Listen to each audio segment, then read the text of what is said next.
Muted now. I unmuted it. All right. Welcome to Table Talk, where we talk all things Table Talk. I am your host, the Bella Gamer, with my co-host Glue Boy. Hello, hello. And boy, howdy, do we have a stream today? There's so much to talk about, but if first of all, for those who may be wondering, I've moved, as you can tell by the boxes and the fact that my space is completely different. And as well, yeah, I moved to heaven. Oh, what happened? My audio. What the heck happened? As you can see, the blinding white light and someone walking through out the window. That's gonna get fixed, hopefully in the near future.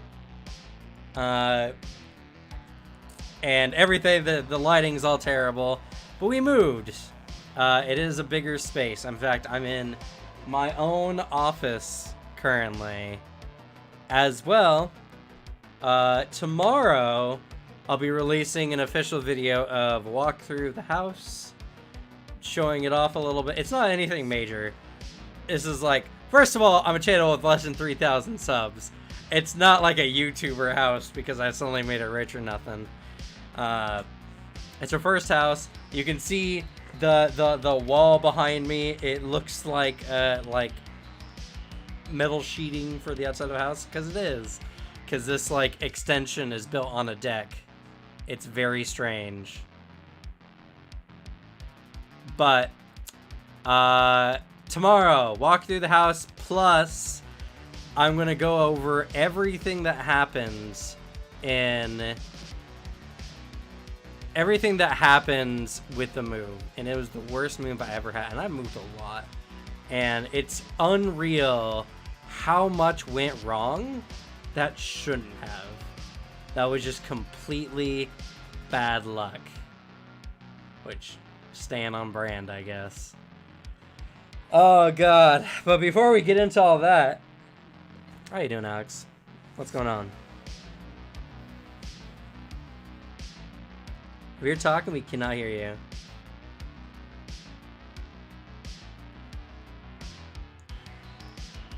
Says you're trying to talk.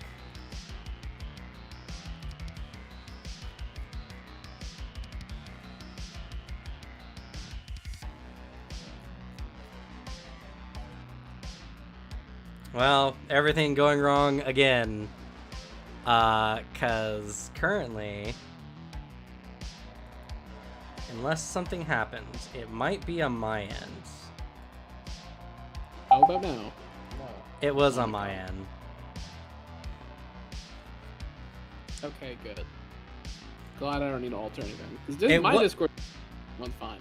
Yeah, it was working perfectly fine, and then I turned on my camera widget so that I can adjust the focus of my camera, you know.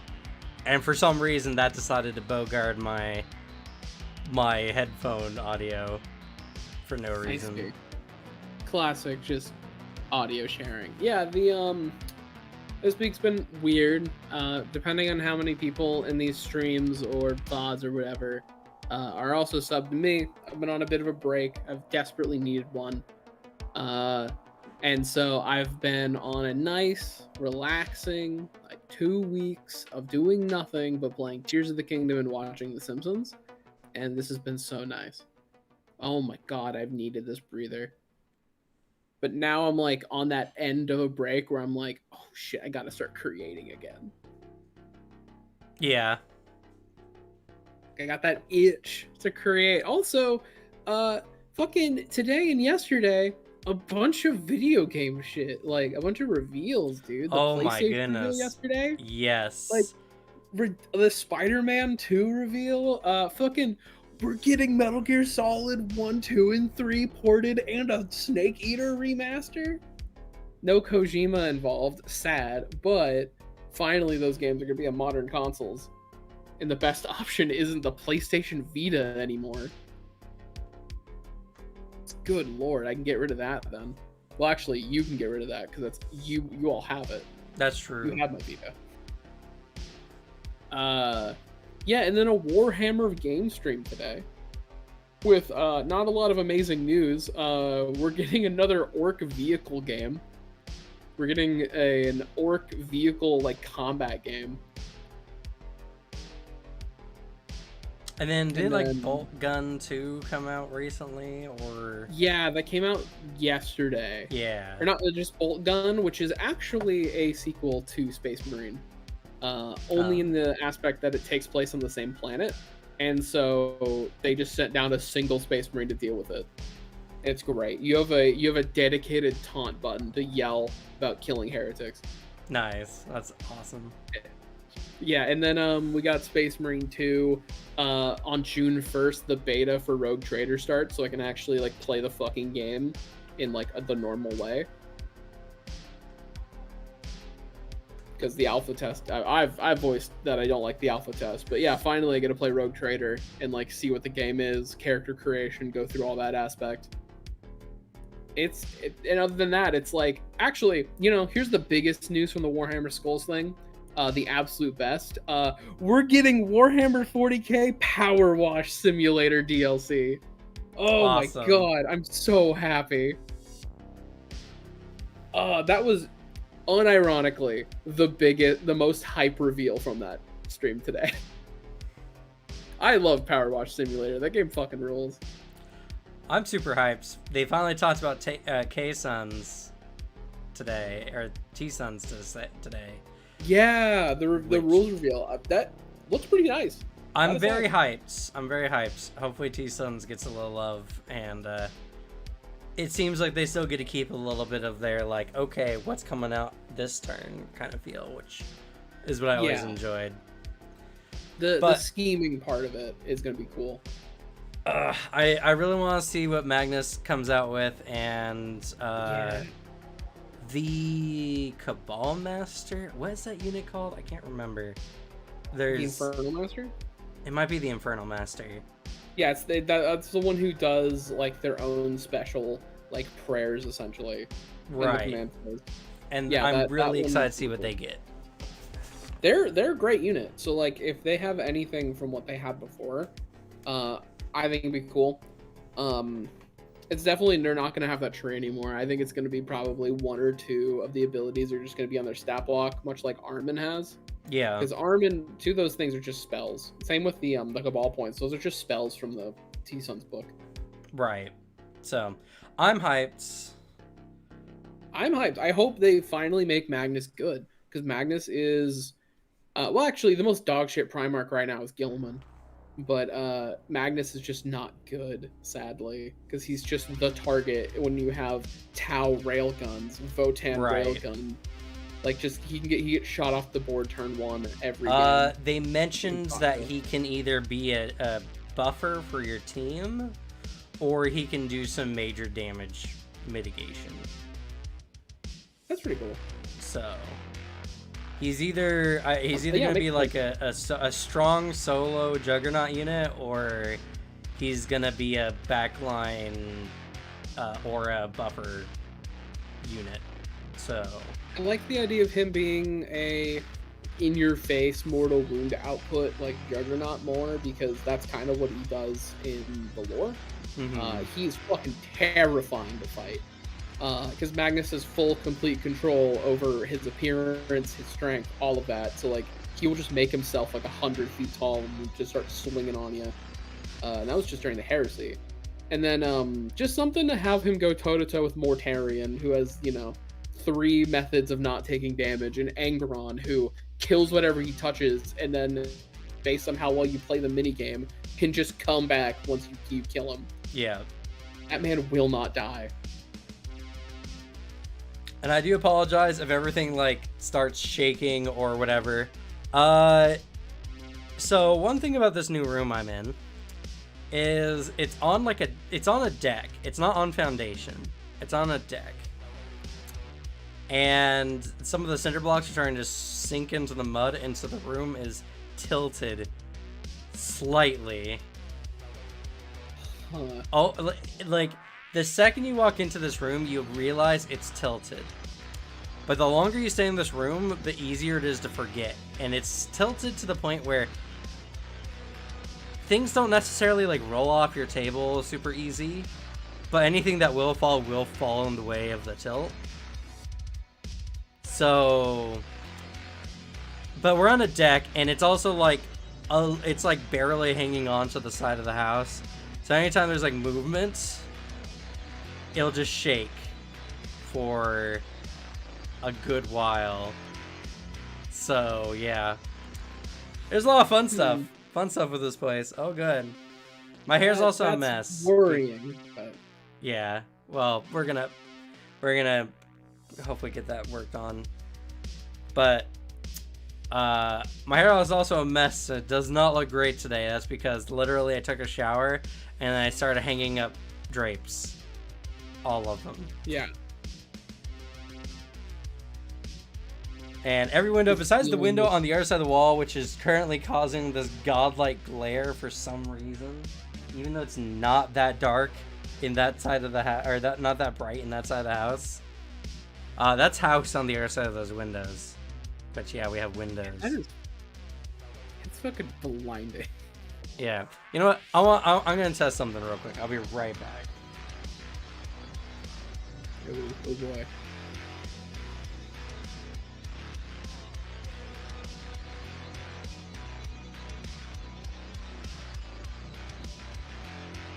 Man, if only I didn't have this egregious, like, stream delay.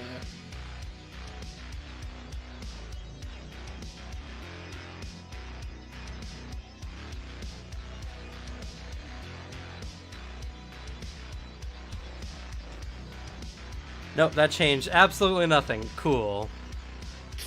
Nice. I closed the blinds in the living room.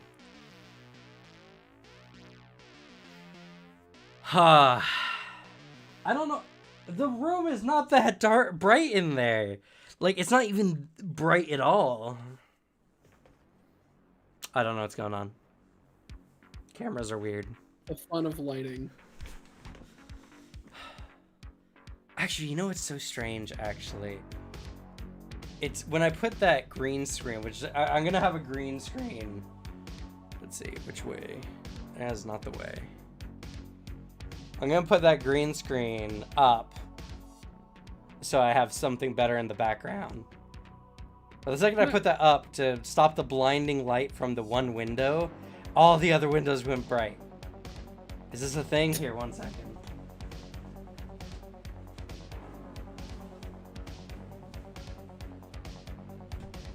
No, but there's somehow an even brighter light now in the light. It's bright and then fucking bright. Okay, cool. Awesome. Good lord. Yeah, what the fuck?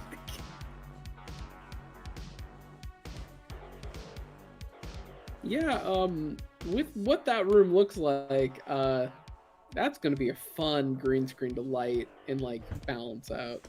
It's not that bright. There's, like, no backlighting.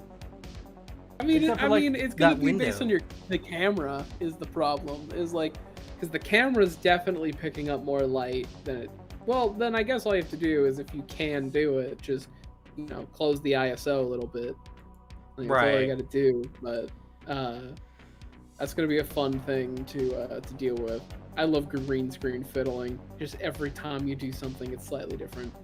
Especially if you don't have the space to have, like, a full-on, like, immovable green screen setup. I think my monitor is also, like, trying to get everything organized back so I can see my screen, because my mic hangs over here, but I want the boom in the shot as much as possible.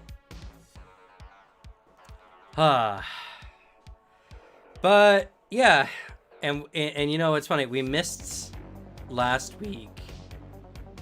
Alex was gonna miss anyway. I missed last week because I set my alarm, and my fiance is the kind of person who sets 100 alarms because they won't wake her up.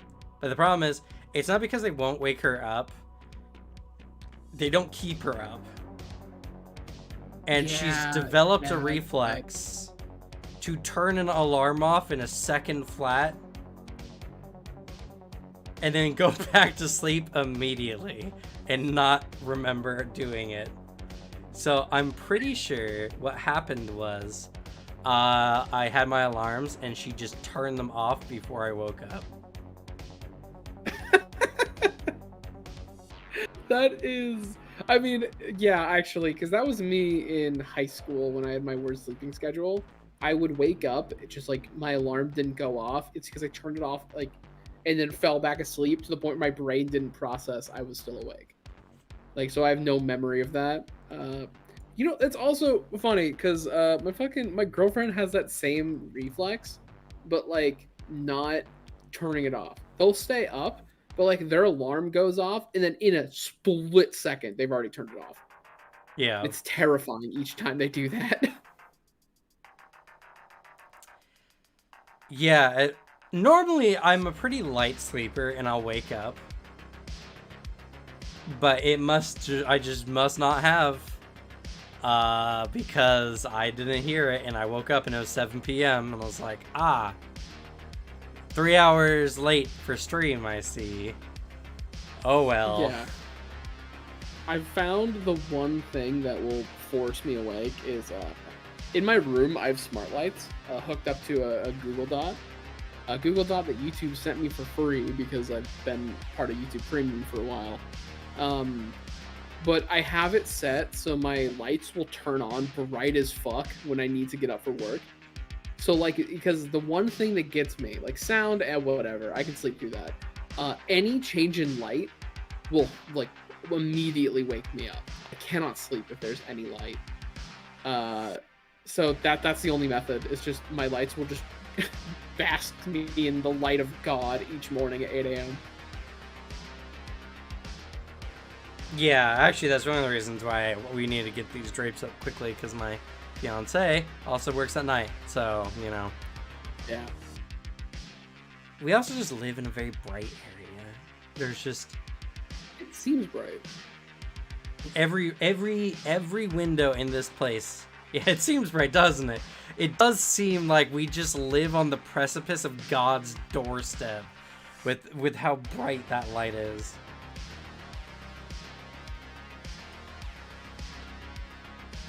See, now I have no problem waking up to alarms. I'm pretty good.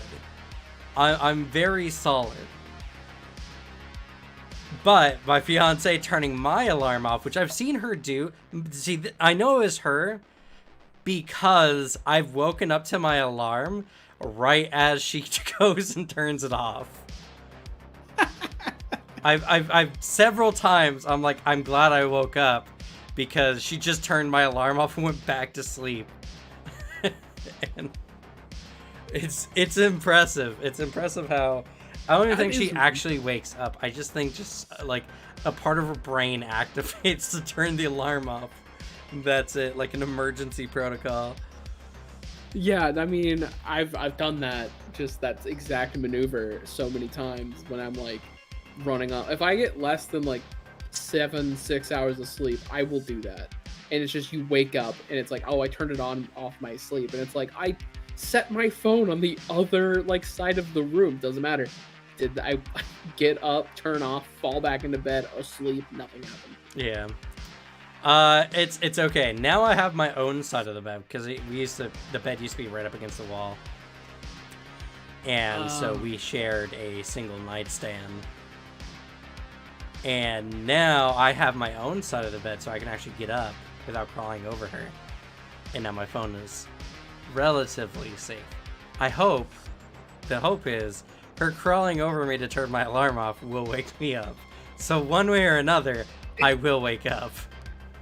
Good shit. You got 2 alarms now. Exactly. One a little more violent than the other.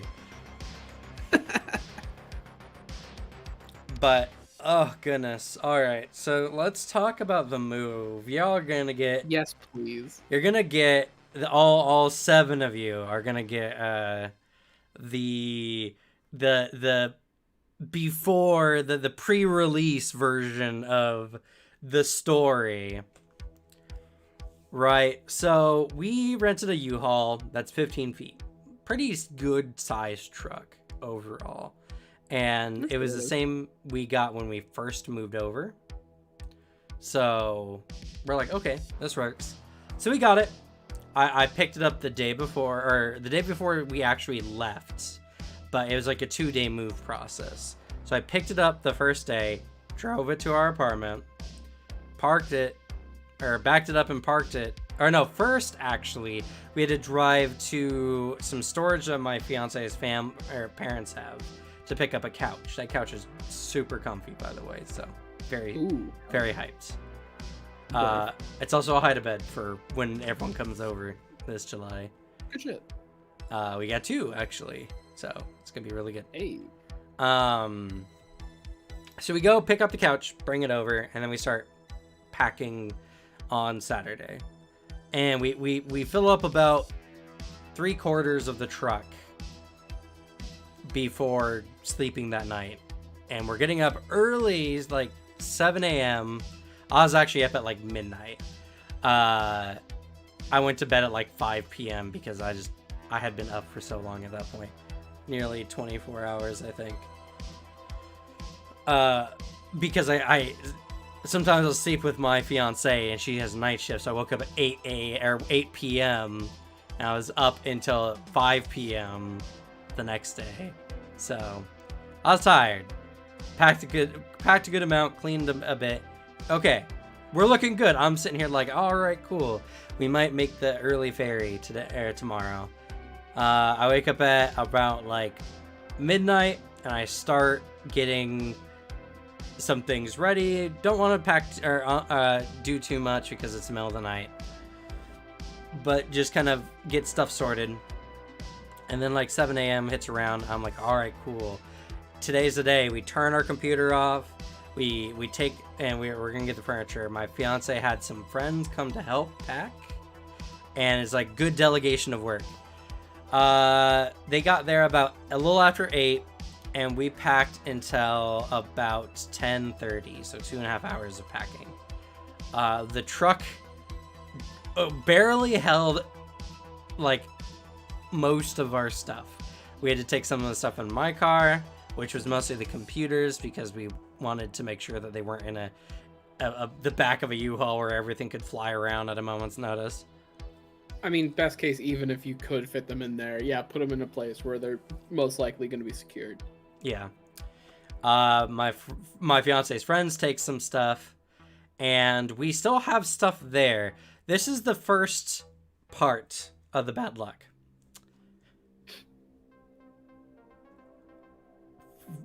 My roommate is vacuuming, and he vacuumed his room, and he was vacuuming our room. Vacuum stops. He goes, he cuts a bunch of hair out. My fiance has super long hair, so I'm sure that played a part in things. But after he cut it all out, cleaned it up, vacuum won't turn on anymore. We've gotten through 1.5 rooms, not even the living room. The day before, I didn't even mention, we rented a shampooer. So we shampooed one room.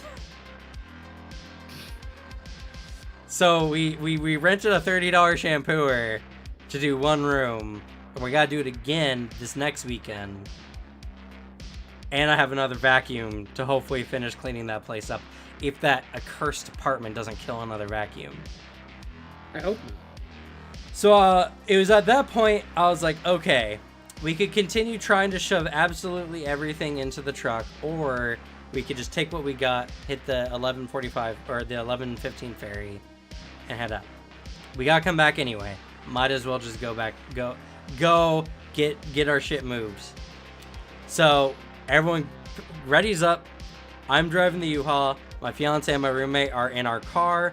Our cat is in our car, and she's a very, very skittish and very timid cat. She's very, very scared of everything. So this move was going to be very traumatic for her. But we're not going to move because I have a cat with major anxiety. So, you know, it was going to get done. Sorry, Celeste. Hold on to that bit of information, by the way. It's going to come up again later. So I'm gonna go and fuel the truck up because we got it at half a tank. I'm gonna fuel it up because it's a 200 or it's a 100+ mile drive. Just want to make sure we get there okay. I get a mile from our house towards the gas station. The truck breaks down. I'm just driving. It starts making some ka-chunk noises. I look down, check engine light comes on. Okay, I'm like, okay, I need a place to pull over. There's one up ahead. I pull over, and as I'm turning the truck off, and a check oil light turns on. I'm like, oh my god, did they not put oil in this truck? Is there no oil in this truck? Did I just destroy the engine by running it with no oil? So I hop out. I go and I check the oil. It's got tons of oil. It's fine. It's dirty, but like, fine. Huh. Yeah, exactly. I was like, huh. So the sign said check oil. Interesting. Okay.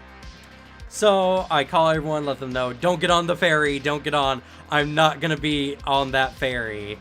And I have the keys to that new house. Yeah, that would suck if they just gotta wait over there for you. Yeah, especially the wait part, because we're getting to that. So, pulled over, waiting. Fiance goes, gets Taco Bell. We're having Taco Bell. I call the U-Haul's roadside assistance. They eventually get someone out to us. We had to wait. First of all, it was like nearly 30 minutes after I contacted them. They sent out a tow truck that, actually, I can check my text real quick. It might have been longer than that, but I think it was an hour and a half after I had to pull over. The not a tow truck, a roadside assistance truck arrives. So, let's see here. Yeah, I messaged them at about 10:50. And we get an ETA at 11:20. So half an hour after I initially contacted them, we get an ETA for an additional hour. Okay. Huh. And then they come, they look it over, and they're like, okay, it's not an engine problem. There's some problem with the rods underneath the truck. You didn't do anything, it just broke down. I'm like, okay, I'm glad I didn't do anything. I'm also very pissed that U-Haul rented to me a truck that just broke down, literally with like 11 miles driven onto it.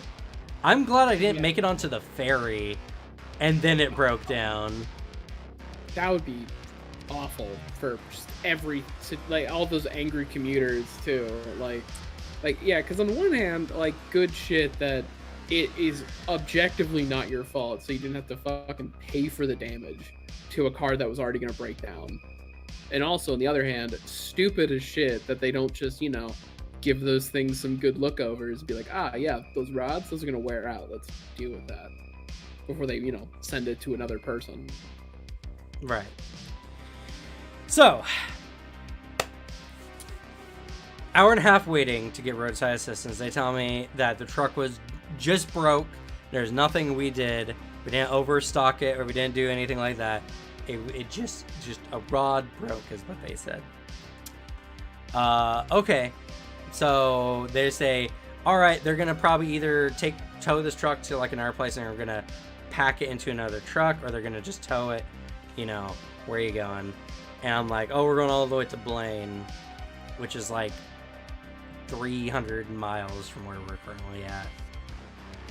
Or 200 and some odd miles from where we're currently at. And he's like, yeah, they're probably going to tow it to like a nearby location, or we're just going to move all your stuff into another truck. It took us so long to pack that truck, and it's packed.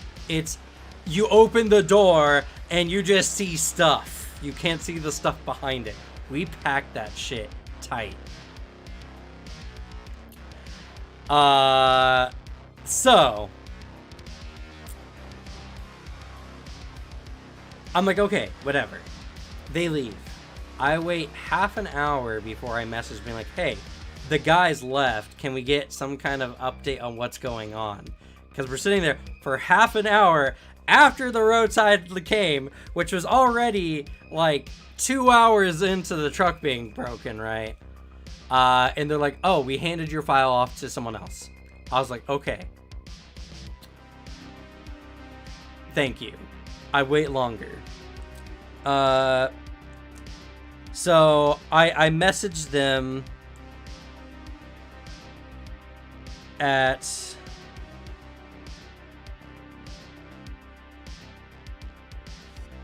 about 1 o'clock, and it's not until almost 1:50 when they're like, hello, sorry, we're getting someone to assist you. Can you tell us your location? Which I already gave them my location beforehand to send that roadside. So they didn't tell them anything about what's going on. And the lady called me at that point, and she had to get all the information I told the other person from me again. Annoying. Extremely annoying. And so they're getting things set up, and they're like, okay, we're making sure that we're telling you everything. I asked you guys once, and you're treating me like I'm being some unreasonable asshole. I'm sorry. I didn't want to wait an hour before someone told me what was happening next. I'm sitting here on the side of the road in my truck. So they ask about it. I took some pictures and like, okay, you're within the 250 mile distance, which we weren't because they would have had to tow around Tacoma to get up to Blaine. But I wasn't going to tell them that because they're just going to tow the truck, so we didn't have to, at this point, repack another truck. So they're just going to tow the truck. All right. And then I get a bunch of messages saying a tow truck will be there in 90 minutes. 90 minutes. And this lady had such difficulty getting this up. I got just like a bunch of messages saying 90 minutes.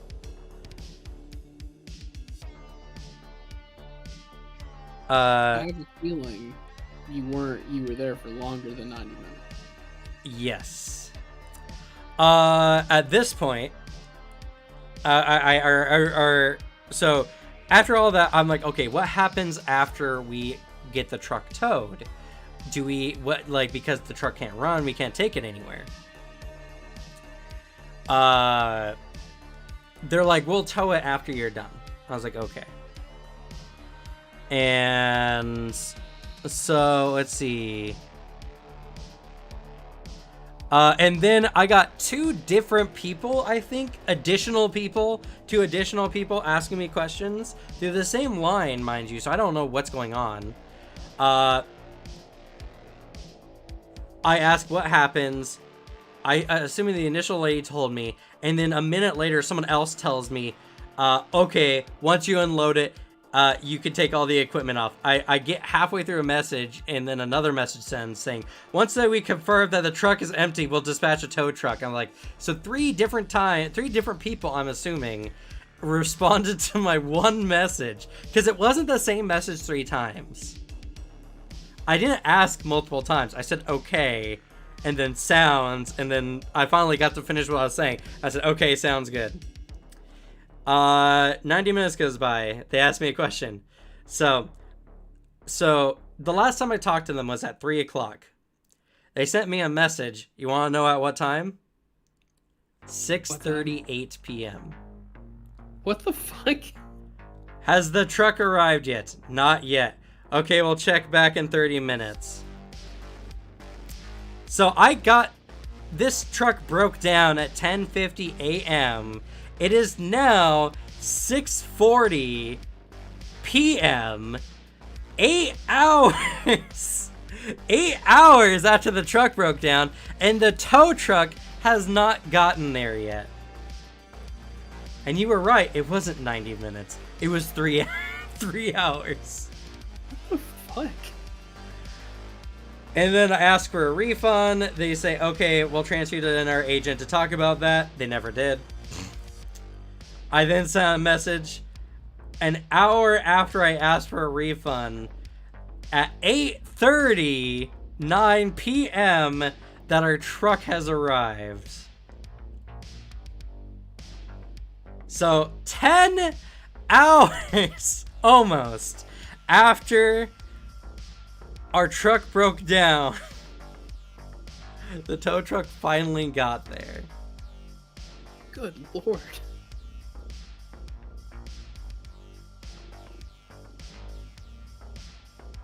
Like, that entire situation sounds like the vibe of whatever office they handle all that is like, oh boy, another unreasonable, like, Karen upset at us. I'm like, no, you all fucked up. That is completely justified how everything went down on your end. Like, Jesus Christ.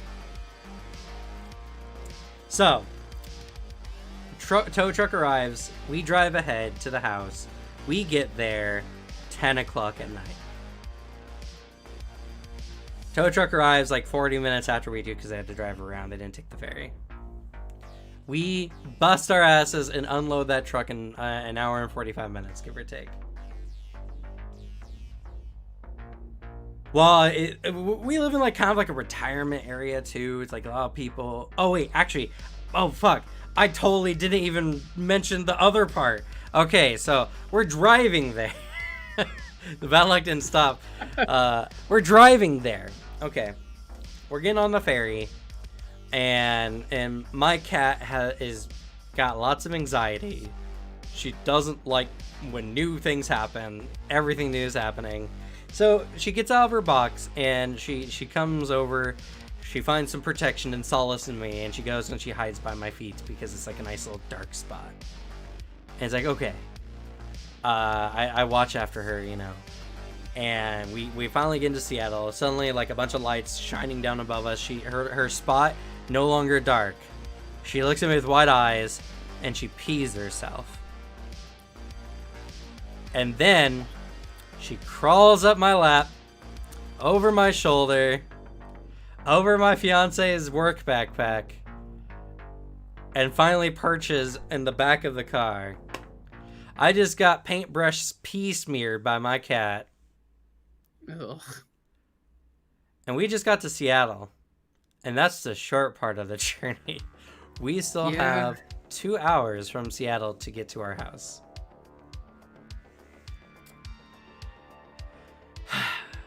So I sit pee smeared for 2 hours. Finally, we get her back into her carrier. She starts cleaning herself up. I've never been more jealous of a cat than in that moment. And we finally get there. 2 hours up, all of us in the car smelling like piss. I'm covered in piss. We get there. I can't change clothes because you want to know where my clothes are? In the truck. So 2 hours and 40 minutes of being covered in piss. And it's late as fuck as at night. And so we just unpack the truck. I'm like, fuck it. I'm going to just unpack the truck now. And we unpacked all our belongings. 10, almost 11 o'clock. About midnight, we're done.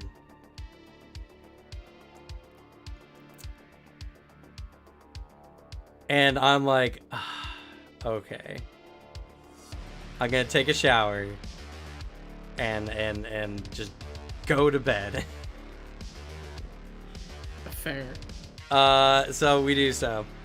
The next morning, I wake up super early because I don't normally sleep at 10, so it's like 6 in the morning. And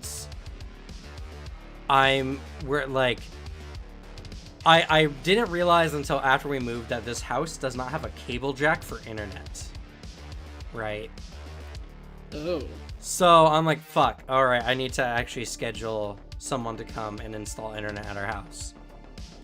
I tried everything in my power that next morning to, by myself, try to get someone to come out. And it says my account is no longer active, even though I recently just put in a move request.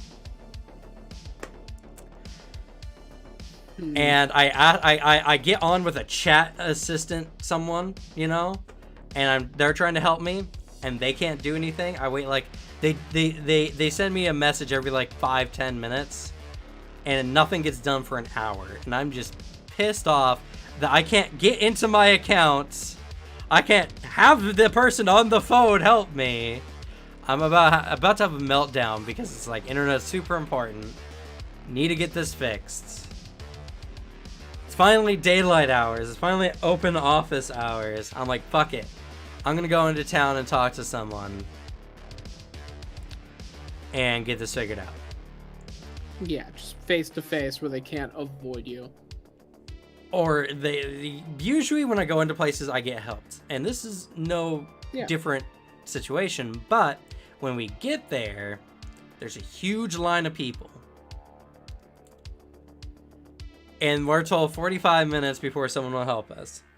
Okay, I thought we're gonna go to Safeway, which is like right nearby, and we're gonna buy some food and provisions because we threw out most of our food on the move, and we'll come back in like 30 minutes, give or take, which we managed to keep on track for that. We get in there and we wait another half an hour to 45 minutes. So it was an hour and 15-minute wait. Finally get in. I'm talking to this lady. She is the most pretentious asshole I've ever had to speak to. I come over and she's like, what's going on? I was like, well, we moved recently. I put in a move request, and now I can't access my account and nothing works. And then she's like, oh, did you move? And I was like, yes, we moved. Just said that, but okay. Yeah, you did just say that. She's like, okay, you know, looking up stuff up. And she's like, did you do a move with your own equipment? Because I thought, you know, yeah, I'll just take my modem and plug it in and we'll be good. You know, which would have worked. I was like, yes. And she's like, that's what you did. You did it wrong. What do you mean I did it wrong? What did I do wrong? What did I do to make my account just stop responding to me? Tell me, please. Yeah, because you clicked a box of, oh yeah, I'm just going to move myself. And it's like, okay, yeah, that means lock your account. So she's like, all right, so let's go ahead and get you set up. So what kind of modem do you have? And I was like, oh yeah, this really nice modem. And she's like, well, our modems are a lot better. And I'm like, I don't think so. And she's like, no, our stuff is like pretty top of the line. I'm like, okay, sure. And she's like, you look like you don't believe me, but we're like top of the world. And like, she's just trying to convince me that their modem is better than my like $300 modem.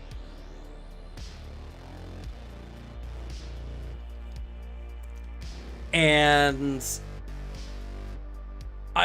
nothing's working. I'm like, sure, yeah. And then I'm like, I'm a techie guy. Like, I understand. I'm not a techie guy. But I said it to hopefully get her to shut up, because she keeps going into this. And then we go through the steps. We need to hire someone. Unfortunately, someone can come the next day, which is super good. They had to come and install a whole nother line because the line, we had an old phone line in this place that had not been touched for like a couple of decades. So they just had to come and completely rewire it. But you know, we're sitting there, we're getting done. I decided to go with their modem because it's cheaper, and my modem's a bit old at this point. Plus, they have this annoying thing where if you want to do their unlimited data thing, you got to use their modem because rental fees, and they just want to charge you more money. I'm like, whatever, sure. It's also too much hassle to continue to push back at like not wanting this modem. How much she's really trying to upsell you from what it sounds like. Yeah, for real. And I was like, no, fine, you're doing your job. I understand. I've been there before. Pitch away. And she's like, oh, I'm not pitching. Yes. Okay. Yes, you Sure, are. sure. I just went with it, right? And she's like, okay, what kind of modem do you have? And I was like, oh, it's a Netgear. She's like, how much do you pay for it? She's like, $300. She's like, oh, okay. But whatever, I went with their modem. And she's just like, now she's just like, oh, well, you know more than I do. And I was like, I didn't say that. I didn't say that. And she's like, oh, yeah, you did. It's like, just being so insufferable. And we finally get out of there. We finally get away from that lady. Oh my god. Getting internet. And then we went back home to unpack and move stuff around. And then the next day a guy came, got everything together. And finally we have internet. Finally things are going right. And then installing the drapery, which I'm not going to go too much into here because I think that's unnecessary. But I had to go back to Lowe's a few times with some of the stuff we got to get everything, because there's if you are not on my Twitter, you should go to my Twitter and check out the pictures I sent recently. Even though you can't see them, there are, let's see, 12 windows here in this one room, not including those. Why? Good question. I don't know. They needed more sunlight in this room. Maybe. And then we have a big bay window. Plus, yeah, that one in like the kitchen, that's a nice window. Like that at least makes sense. Like that's a good spot for a window. It looks nice. That's some good natural sunlight. It is, and it works really well. And then we have a room in. And then we have a room in. Then we have my room, and then we have my roommate's room. A lot of windows. Nothing installed for any kind of blinds whatsoever. Most of these windows don't have shades. Our window has some kind of like foggy tape over it, so you can have privacy in your room. And also the windows are all scuffed as heck. A lot of them have like some weren't sealed appropriately, so there's a lot of gunk in between the two window panes. Which we gotta replace a lot of those. But that's fine, because right now everything, like I have blinds on everything. 2 days, got a bunch of blackout curtains. Everything. Finally things have come together. But that is the worst move I've ever had. Yeah, it fucking sounds like it. By far. And you know the worst part is, none of it was my fault. Not a damn thing. Not the internet thing. Not the moving thing. I was completely powerless. In fact, I was working hard to make sure everything went right. I left early because I promised myself for after the previous move, which was a 3-hour move, that never again will I leave at like 3 or 4 in the afternoon and get there late and piss off the neighbors by loading shit in at midnight. And despite that promise to myself, I could not help it. The gods deemed that I cannot unload shit unless the sun has gone down, and we live in the northern hemisphere. The sun doesn't go down till 9 p.m. I'm glad part of the story wasn't like also the reveal that you have a nightmare neighbor situation. No, most of our neighbors have been very pleasant, which is nice. We live in a really nice neighborhood, actually. But my God, never again. So much stress. I know you can't leave. If you leave that house, from what this sounds like, your move to your previous place sucked too. This one is this bad. The next one's going to be worse.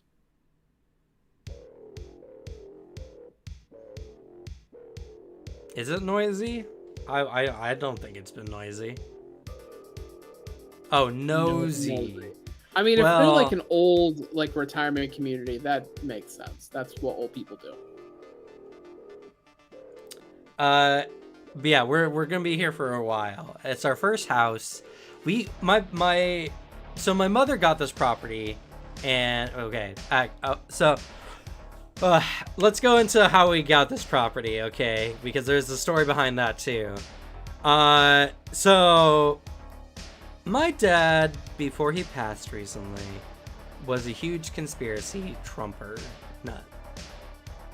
And one point last year, he surprised my mother by taking out all of his retirement funds from his 401k from the bank.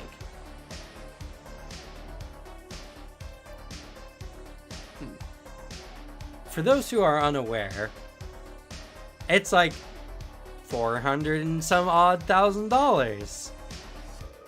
And when you transfer a bunch of that money out, the bank takes a certain percentage. We lost $100,000 from taking out of our account that early. A quarter of it. On top of that, my family suddenly getting a bunch of money means that's now taxable income. So my mom this year had to pay $20,000. Jesus.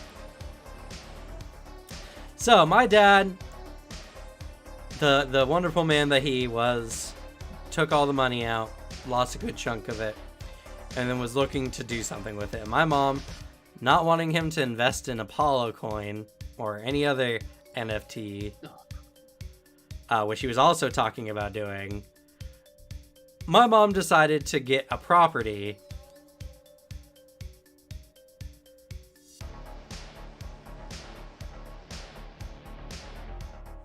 Well, there's also fees for pulling it early, is the thing, as well. It's like because it's supposed to be, the bank is supposed to hold on to your money, and use it while you get your funds, or whatever. Like, there's a penalty for it. Anyway, not important. My grandfather was already getting a property up here for a nice, income, nice bit of extra income, plus a nice place to go visit. It's a very beautiful area. My mom and dad decided to look in the area to get their own place, because what's a better investment than housing? It's the smartest thing my dad ever did. They got this place, and we're getting set up sometime late last year. And then my dad died, and my mom didn't want to necessarily keep it anymore because it was kind of hard. And it was kind of like a them project, So, my mom offered it to us, and we decided to take it, and that's how we got this place.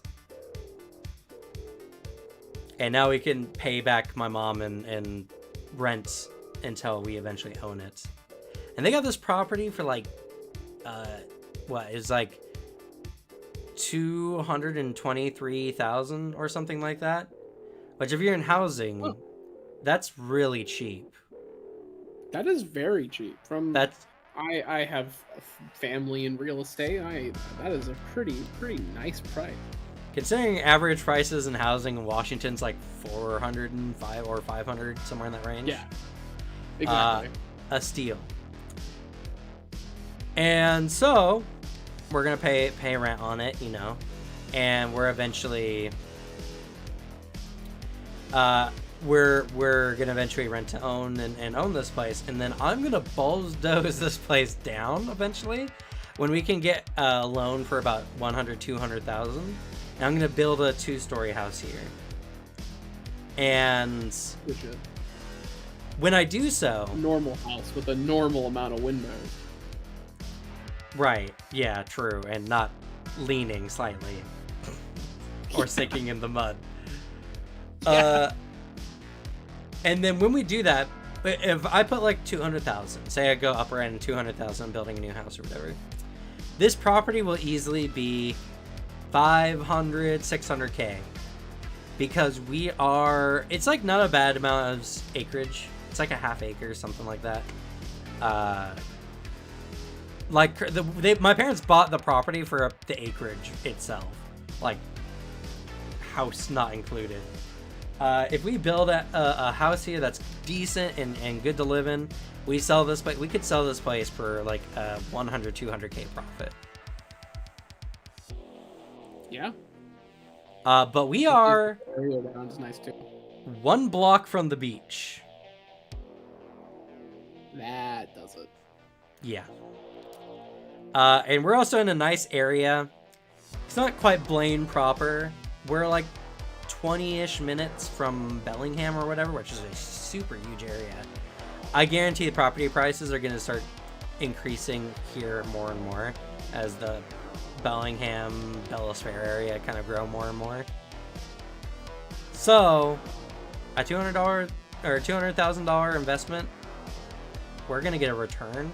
And if we decide to move, sure, we might just raise our family. Like the beach is down here. It's a nice, quiet, very simple area. Like no crime anywhere near here. Nothing. And if we want to go to lots of like good places, we're 20 minutes from Bellingham. We're 30 minutes from Vancouver. Yeah, and Vancouver, from everything I've heard, is a very nice place. Vancouver's just the cleaner Seattle, I've been told. Yep. I mean, that's what Victoria was, kind of. It was just like the nicer district of Seattle and actually built to be a walkable city. So, it's a good property. It's a steal of a property. For our first home, it's better than the first home my parents ever got.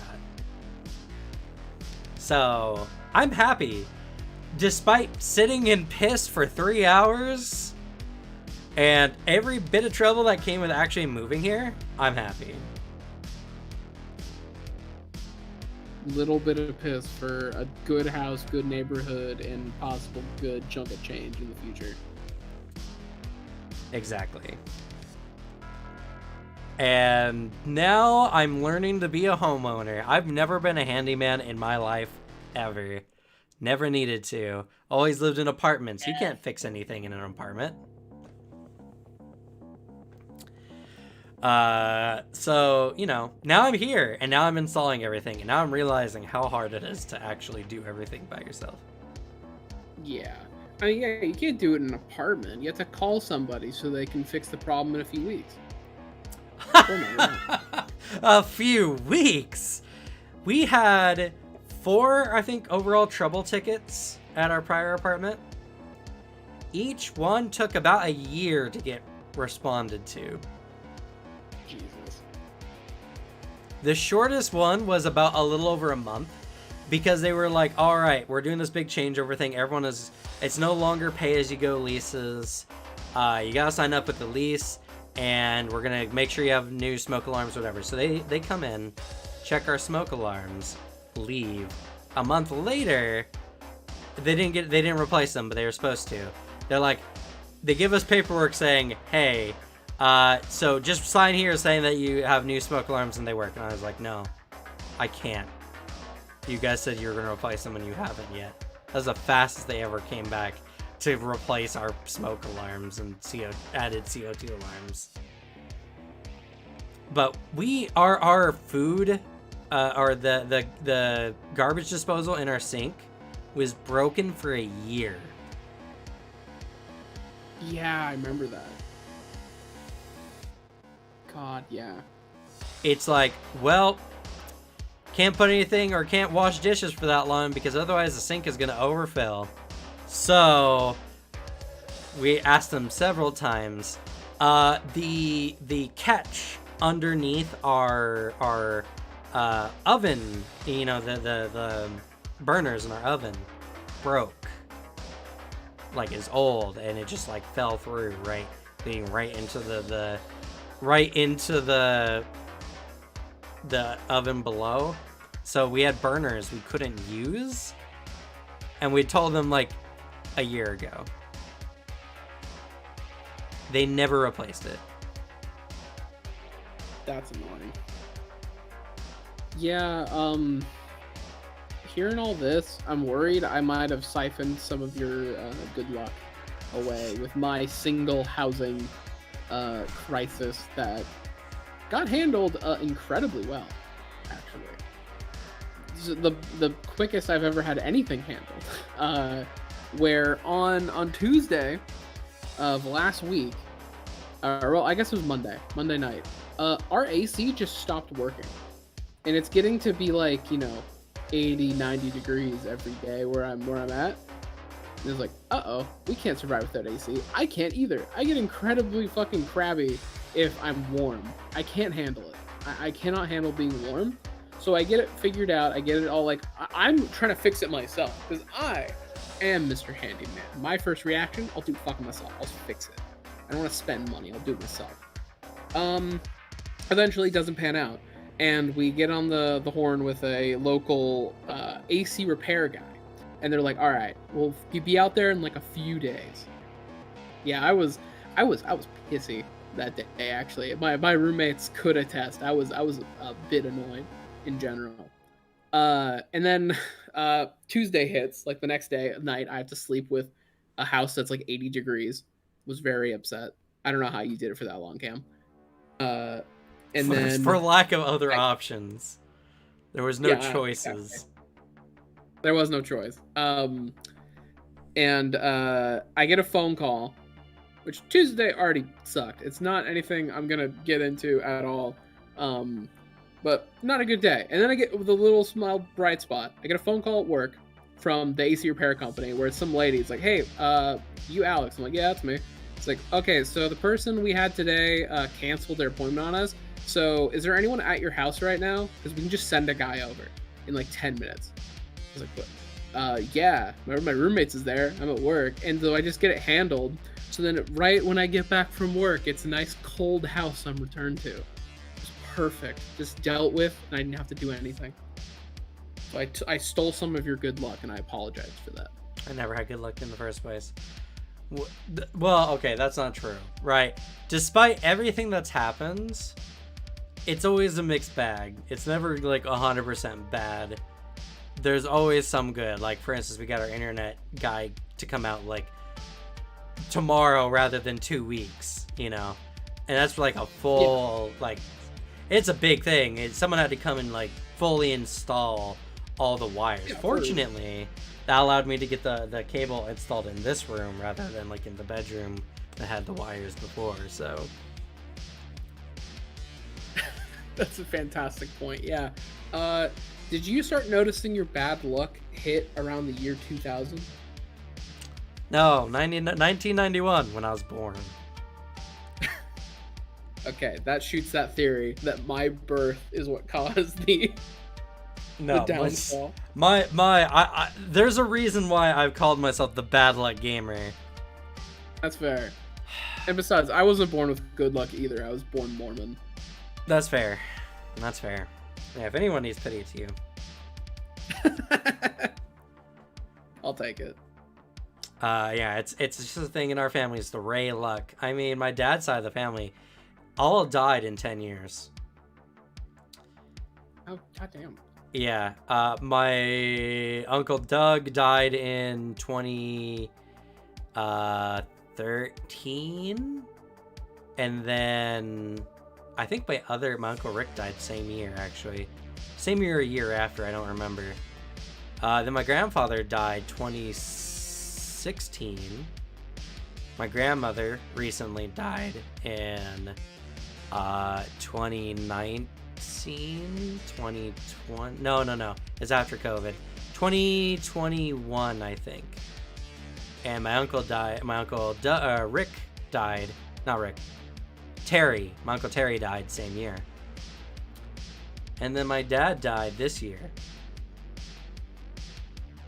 So about 2013 to 2023. God damn. All of them. All gone. It's been a rough year for me personally. Yeah. My dad died earlier this year. My dog died literally like 2 months after, or a month after, something like that. But I have a house. It's a nice house. It's a good house in some ways, not others. We need to get a new water.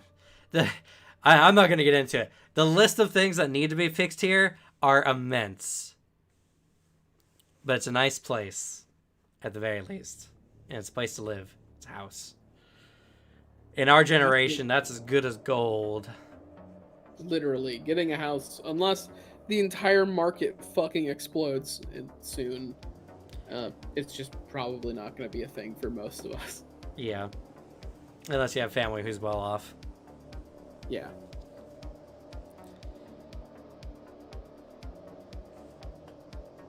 So, yeah. It's just one of those things where it's just like, I hope nothing else goes wrong today. But things are beginning in order. Video coming out tomorrow. You guys will get a nice tour of the house. I got a brand new computer. $4,000 machine. Yeah, hopefully, I mean, if it's for freaking $4,000, I hope it's doing really well. It feels real good. I've also went to Opera GX for my browser. I like it. I actually really do like it. I like Opera. You know, the simplest change to Opera, I like the clicky clack noises when I type. I don't. I turn that off. What? But I like that anytime I can hit Twitter and just look at it, or I can pop a YouTube window out and it's always on the screen, even if I'm playing a game or something like that. So man, the features I never use.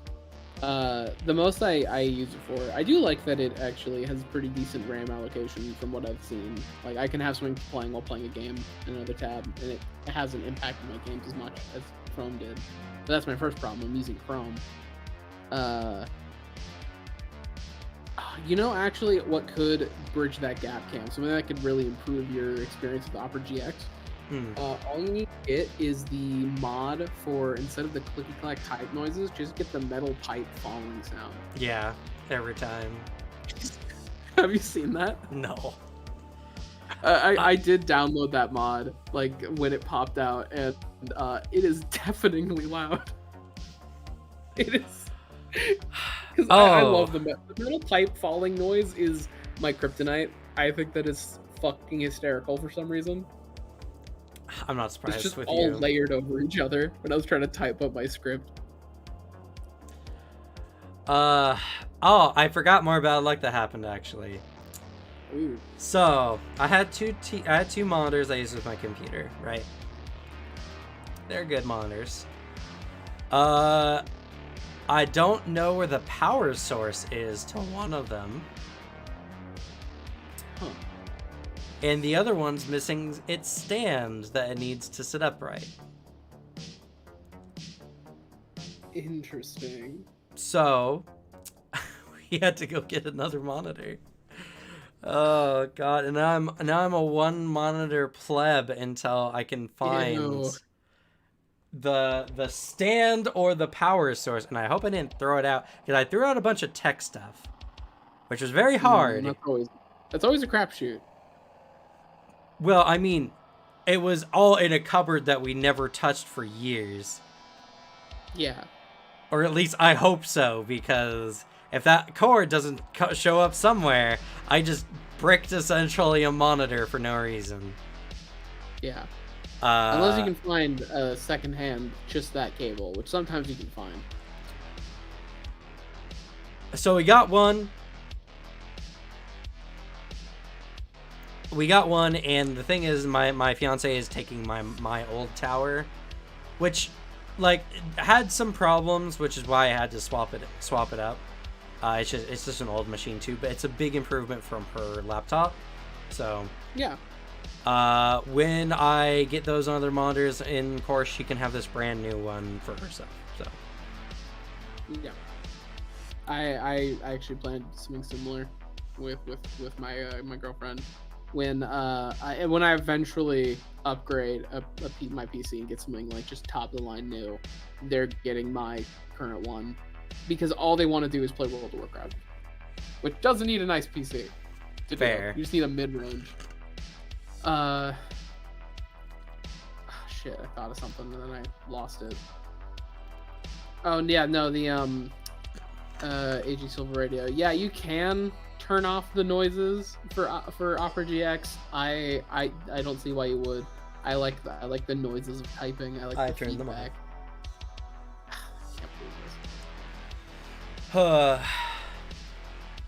I mean the whole like if you're talking Ryland, if you're talking about the whole like Pacific Northwest Great Peak one that's gonna hit like the earthquake that people have been talking about for like 20 years, I don't know. It's good to just earthquake proof your shit if you're in the Pacific Northwest in general, but like people have been fucking hyping up like any fucking minute now, catastrophic earthquake. I mean, literally, we live in the state of Mountain Hill, so like. Yeah, exactly. Like, you should do that if you live in Washington, regardless. But like, I don't know. I just remember my entire school, from like elementary to high school, was just people fear mongering the earthquake, and it's like, guys, come on. I've been saying that for so long. I don't know. Oh yeah, and I guess slightly off subject for some news for this. I don't know, just feel like it'd be fun to shout out. Next week, if for any reason you're trying to get more into some fun 40K content, I am taking part in a podcast, a different podcast channel, Voxcast to Nowhere. Go swing by, subscribe, and like next week they're starting with a podcast that I'm gonna be a guest on when I can. It's not going to be anything regular on my end, but I've been talking to the guys who are going to be hosting it. They're pretty cool, and it's going to be like a fun little just shoot the shit talking about Warhammer kind of thing. Because that's what I've been planning for these past like week or two while I've been on break. It's just been talking to them and like getting to know them, so it's less awkward when I speak to them in person or not in person, like over video for the first time.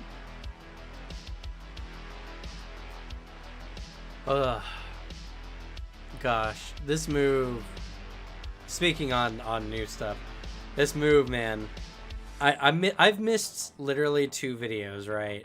2 videos, and it feels like I've been gone for an age. And my channel has been like, well, I guess no one's watching you anymore. Throttles all viewage of my content. It's crazy how unrelenting YouTube is. Yeah, it's rough. I put out a small video just so I don't fall behind my book series, but it's only doing as decent as it did because I have a community that's pretty cool and was like, hell yeah, I'll algorithm boost this shit for you. But like, oh boy, I'm gonna be hitting that since I took off like 2 weeks. Oh, I will also say, all things considered with U-Haul, they did refund us $100 on our U-Haul, so that's good. I'm thank goodness that they actually refunded that. It'd be very annoying if they just kept dodging you. But I was gonna say, but what's been interesting is my most recent Lancer video actually has been doing pretty decently for a Lancer video on the channel. I still got a few more, but we're getting a lot of people coming from Lancer. Granted, that's because there's only one other Lancer channel, and if you don't like text-to-speech, you're not going to like that one. Yeah, it's the sad part. His writing is really funny. It's just, I cannot stand robot voice. Yeah. There's only a single series with good robot voice, and that's if the Emperor had a text-to-speech device. True. They make it work somehow. I don't know how, but they make it work. Well, it's because it's a lot more audio fixed, you know, it's smoother sounding and doesn't seem as weird. Our cat is okay. I was gonna ask, how's Celeste doing? The first day she hid and barely got out. She's now been she's been getting bored, which is good, because she's alone in the room and she's afraid to leave. When we're in there, she's like all over, like wanting attention and stuff like that. So I'm hoping eventually she gets bored enough where she starts just leaving the room and being elsewhere in the house. So it feels bad because it feels like I'm kind of like ignoring her, but she won't leave the room otherwise. So Yeah. She's just such a skittish cat, and we've been taking good They care are of her really and giving her lots of love and cuddles and everything. But I didn't even get mad at her. I didn't even yell at her when I got all mopped up. I was just like, oh, poor baby. I was at a point beyond frustration. I was at a point of just, like, I entered nirvana. I was just like, there's no point being angry. Everything bad happens because of the random chance of the universe. And reached enlightenment after a cat pisses on you. Exactly. Also, I don't know where Invincible was brought up, but no, Invincible's good. Invincible's some good shit. I will be doing some more Lancer content for sure.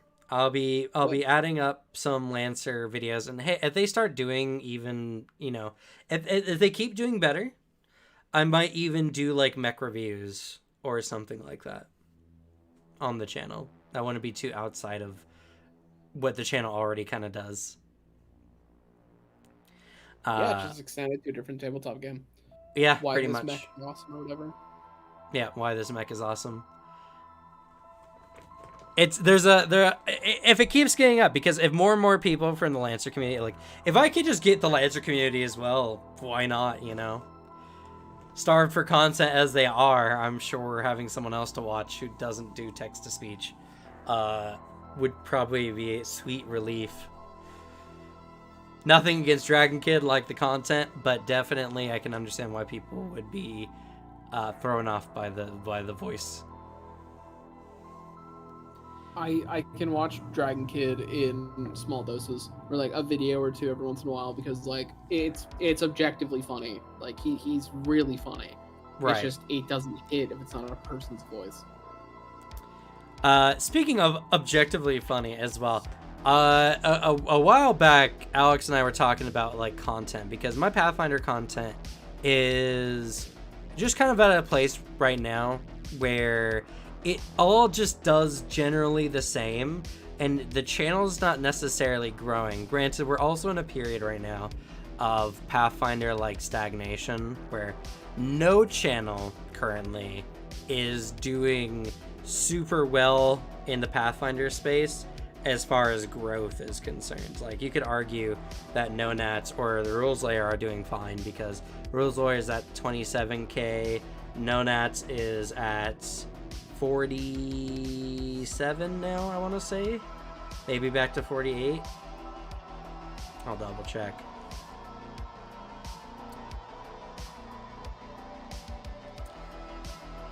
Uh, 49. But the thing is that the Rules Lawyer has been at 27k for like over a month, which is really bad for a channel that size. A channel that size should be getting about 1,000 or so every month or two, give or take. Well, Nona has also just not been very present because of personal health issues. Also kind of developing in other spaces in a way. So a lot of it is just his YouTube channel has not gone much anywhere. His streaming stuff, I guess, has been more or less successful, which is good for him. But, if you're a Pathfinder 2e content creator, it is kind of hard when there's not a lot to watch sometimes. And I'll get to that question here. There's another question that came up a second ago, and I don't think it came up here. It was, do I ever do Pathfinder 1e stuff? No. I am not as big a fan of 1e. It's just a little too number crunchy for me. And I feel like how feats work in 1E really relegate you to specific builds if you want to have a character that does something the right way. So, I'm not too interested in 1E content. My apologies if that's what you're looking for. Oh, right. Yeah, recently, Calliope, the VTuber, started doing stuff with Gun, I think is what it was called, which is loosely associated with Lancer, and it's been getting a lot of people into Lancer. So, oh hell yeah. Which might mean, fresh market for me to start digging up some some subs on, for sure.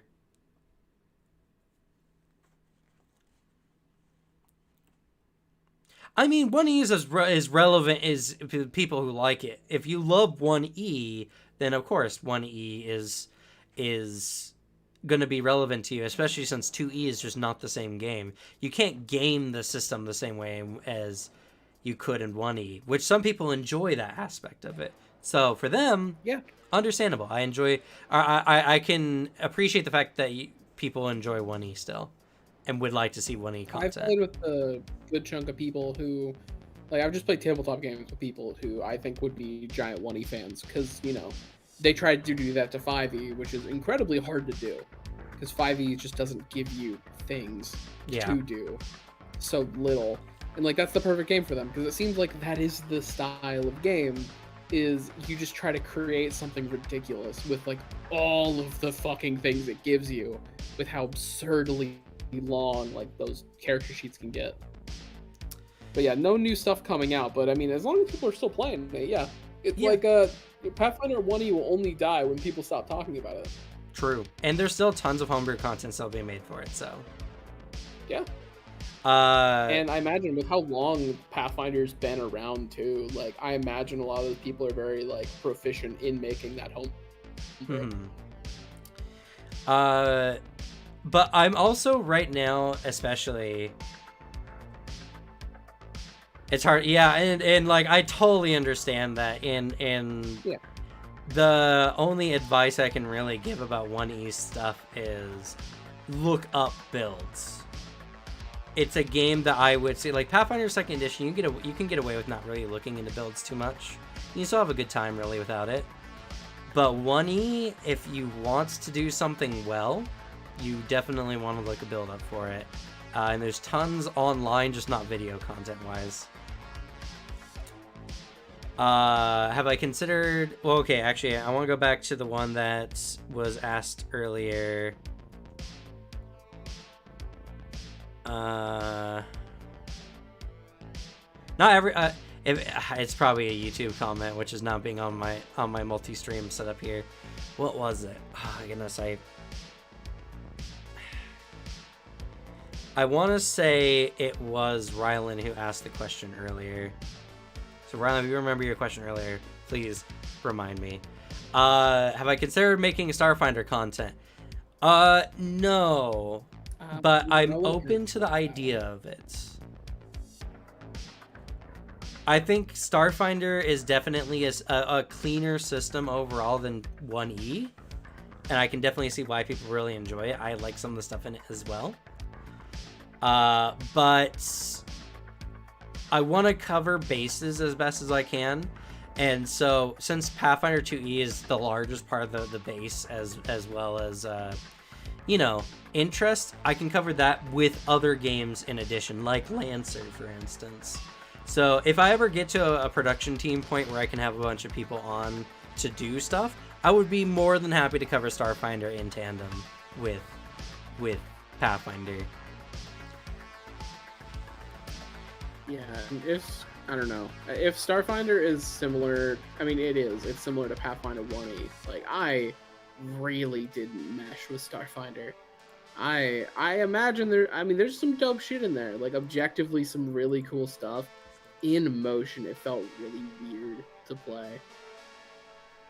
It was the same with Shadowrun. It was just something about it where I'm like, I don't feel like this flows very well. Like, the actual, like, playing of it was just strange. Okay, I found Rylan's question. I'm not a fan of how the rules interacted with stuff. It just felt chunkier, and unfortunately, after playing second edition, it felt outdated, and I think that is the issue. And there's more I'd like to talk on that, but let me answer some questions I missed here. Rylan, do I think the Pathfinder 2E content stream is saturated right now? No. In a way, there's a lot of people who are talking about it, but the audience isn't that interested in it. It's not like a saturation about, well, unless you're talking about a Pathfinder 2E's content that's coming out is being a little high volume. That might be a different question. But as far as like the YouTube scene is concerned, it's just a lot of people got kind of into Pathfinder and then pulled out. It's like the tide, you know?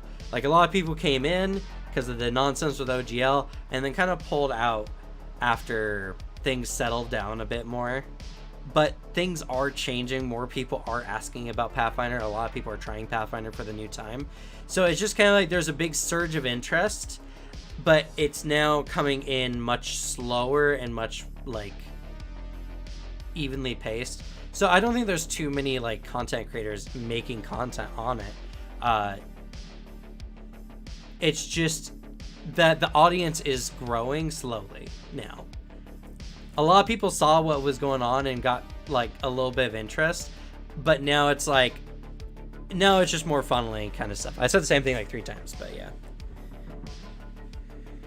I feel like it's also the situation of like the similar aspect to, you know, the tide of it coming in, where I wouldn't be surprised if there were a decent number of tables that hopped into Pathfinder because of the OGL shit, and then like waited a little bit, tried it out. Maybe some didn't mesh with it. It wasn't as easy. Like if there's that learning curve they had, or just waited for like the kind of OGL shit to cool down, and then just kind of quietly went back to 5e.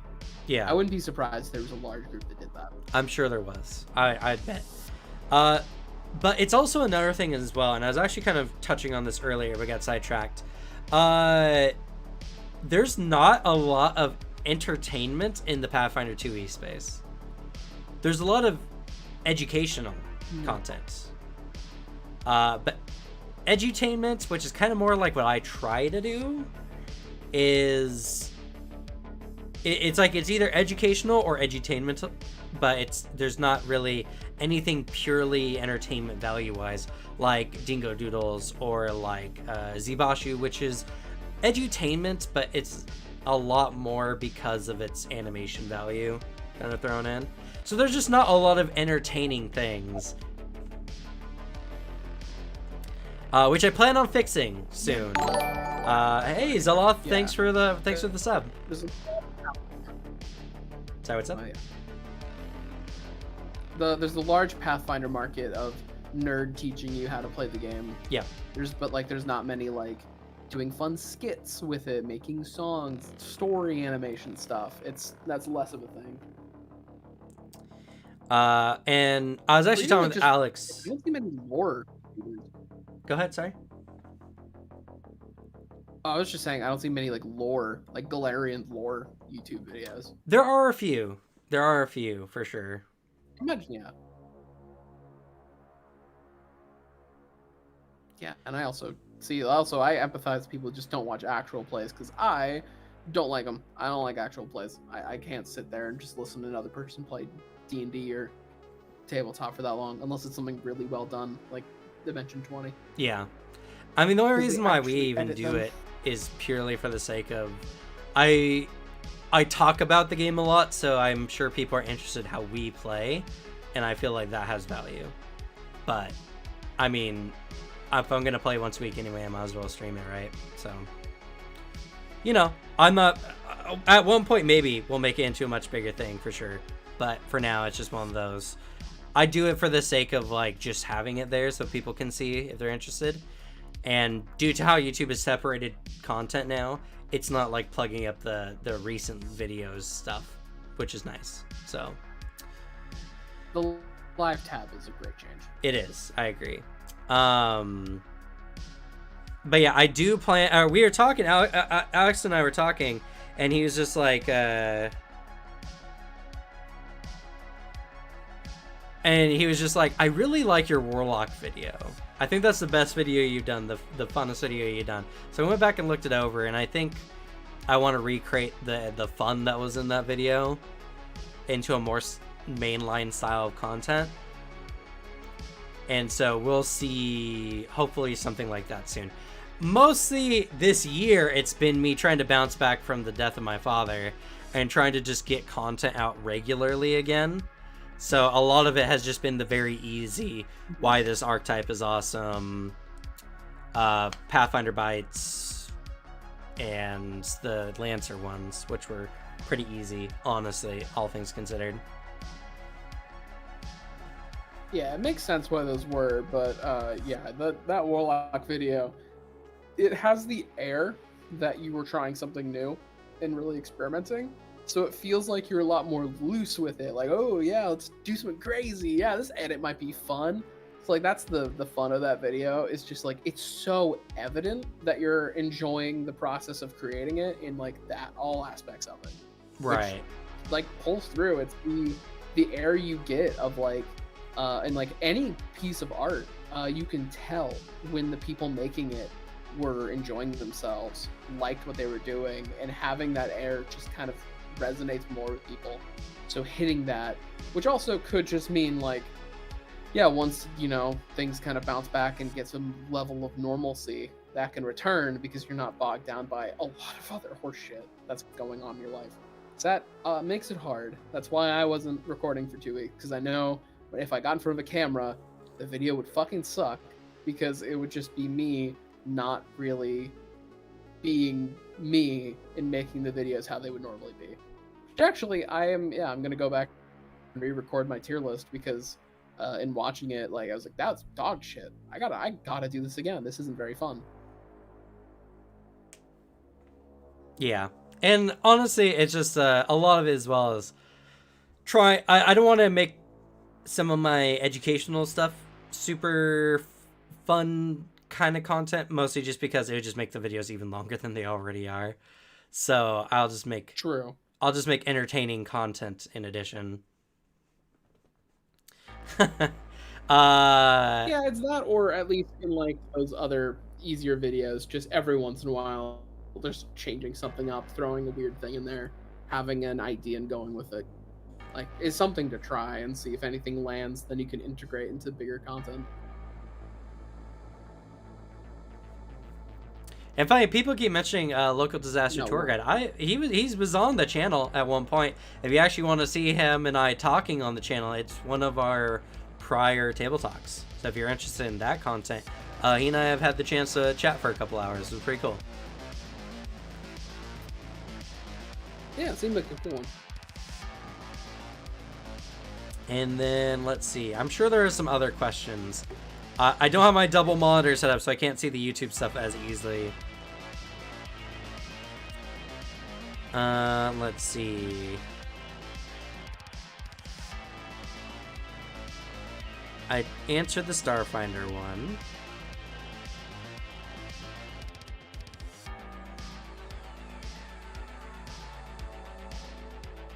Okay, I think I'm pretty caught up on questions. Oh, actually, that's a good point. I noticed something. So, another thing I'm going to be doing soon, very, very soon actually, is Critical Role just put out a quick guide to their Illuminated World system. And they actually just released a video of describing how to play in the Candela Obscura part of it, anyway. So I will be releasing content on that. Just like a quick first impressions, maybe, of Illuminated Worlds and my thoughts on it. That's a good idea. I will also be doing their Daggerheart when it comes out. That's it. That one's important. So there is a video you still need to make. Which one? It's our Tieflings furries stream. Oh, yeah, I do need to get that clip. That came right before everything getting set. Yeah, exactly. Like, You need to go back and fix that, or just I make might that, just because make a that whole is like that bit of the video stream out of was it. fucking hilarious. It was, yeah, just like cut down those like funny parts of that stream, because like that the parts I caught at the end was fucking hilarious. It was so funny. Even though anybody trying to sit here and claim that tieflings are furries are fucking dumb. I don't know what you're talking about. That ain't a furry. 18% of people on Twitter would disagree. 18% of Twitter is wrong. 18%. Yeah. So that's also, I'm gonna turn that into a YouTube short, and I think I'll make like a our tieflings furry video, which I think actually maybe will do really well. Who knows? If it's just our tieflings furry, like title it that, and then just the stream like bits. That'd be so funny. The stream bits and some other stuff as well. Yeah. Yeah, the final bit of just like chat, like I could fucking feel it, like as if I was there, just yelling at chat because they were being wrong. They're not anthropomorphic animals. They're just like people with demon like heritage. That's all it is. But they're goats features. They got horns and hooves. It's demons, demons and fiends. It's heritage. Who got those features from goats? That's not part of the lore. That's part of the reason you can find why. Part of Galarian where it's like, yeah, actually, Baphomet. That's so that doesn't okay. Baphomet's a furry. We can say that. Just the Baphomet might be a furry. But yeah, so expect fun content like that in addition to everything else. I'm now in a space, as I mentioned before, where we're going to, I have a lot more freedom to create content. I have a green screen, so I'll be doing fun stuff with that, getting that set up. I can record now without having to worry about someone else in the room and like interrupting them, which is really nice. And actually even be loud because we have our own house. So, no apartment neighbors. And but there's one important question about this new house. Okay. This is important for me. Super important. Sure. Do you have AC? Not yet. It is the plan for the summer, though. For July. We'll have it by the time you all get here, I'm sure. Good. I would not stay. I would stay at a hotel and then drive 40 minutes. No, in fact, funny enough, the window that is causing, that lighting effect over there is where we're putting a big AC, so. Good. There's a lot of things. We need to get a new water heater, and we need to get we might get a smaller water heater for the dishwasher, because we have a dishwasher finally, which I'm so excited about. It just seems like you need to upgrade a lot of that house shit, because it doesn't sound like it's been touched. Especially if you had to completely rewire that shit. Yeah. God damn. Yeah. But it's a house. It's the start of a house. That's a house. It is indeed a house. But yeah, so there's gonna be... There's going to be more content coming out from here. And what I wanted to say earlier, talking about like the 1E and kind of Starfinder conversation as well, I'm kind of a huge proponent for the new age of tabletop, in a sense where everything's kind of being more streamlined and kind of made easier for people more casual to the space. So a lot of what we're going to look at here on the channel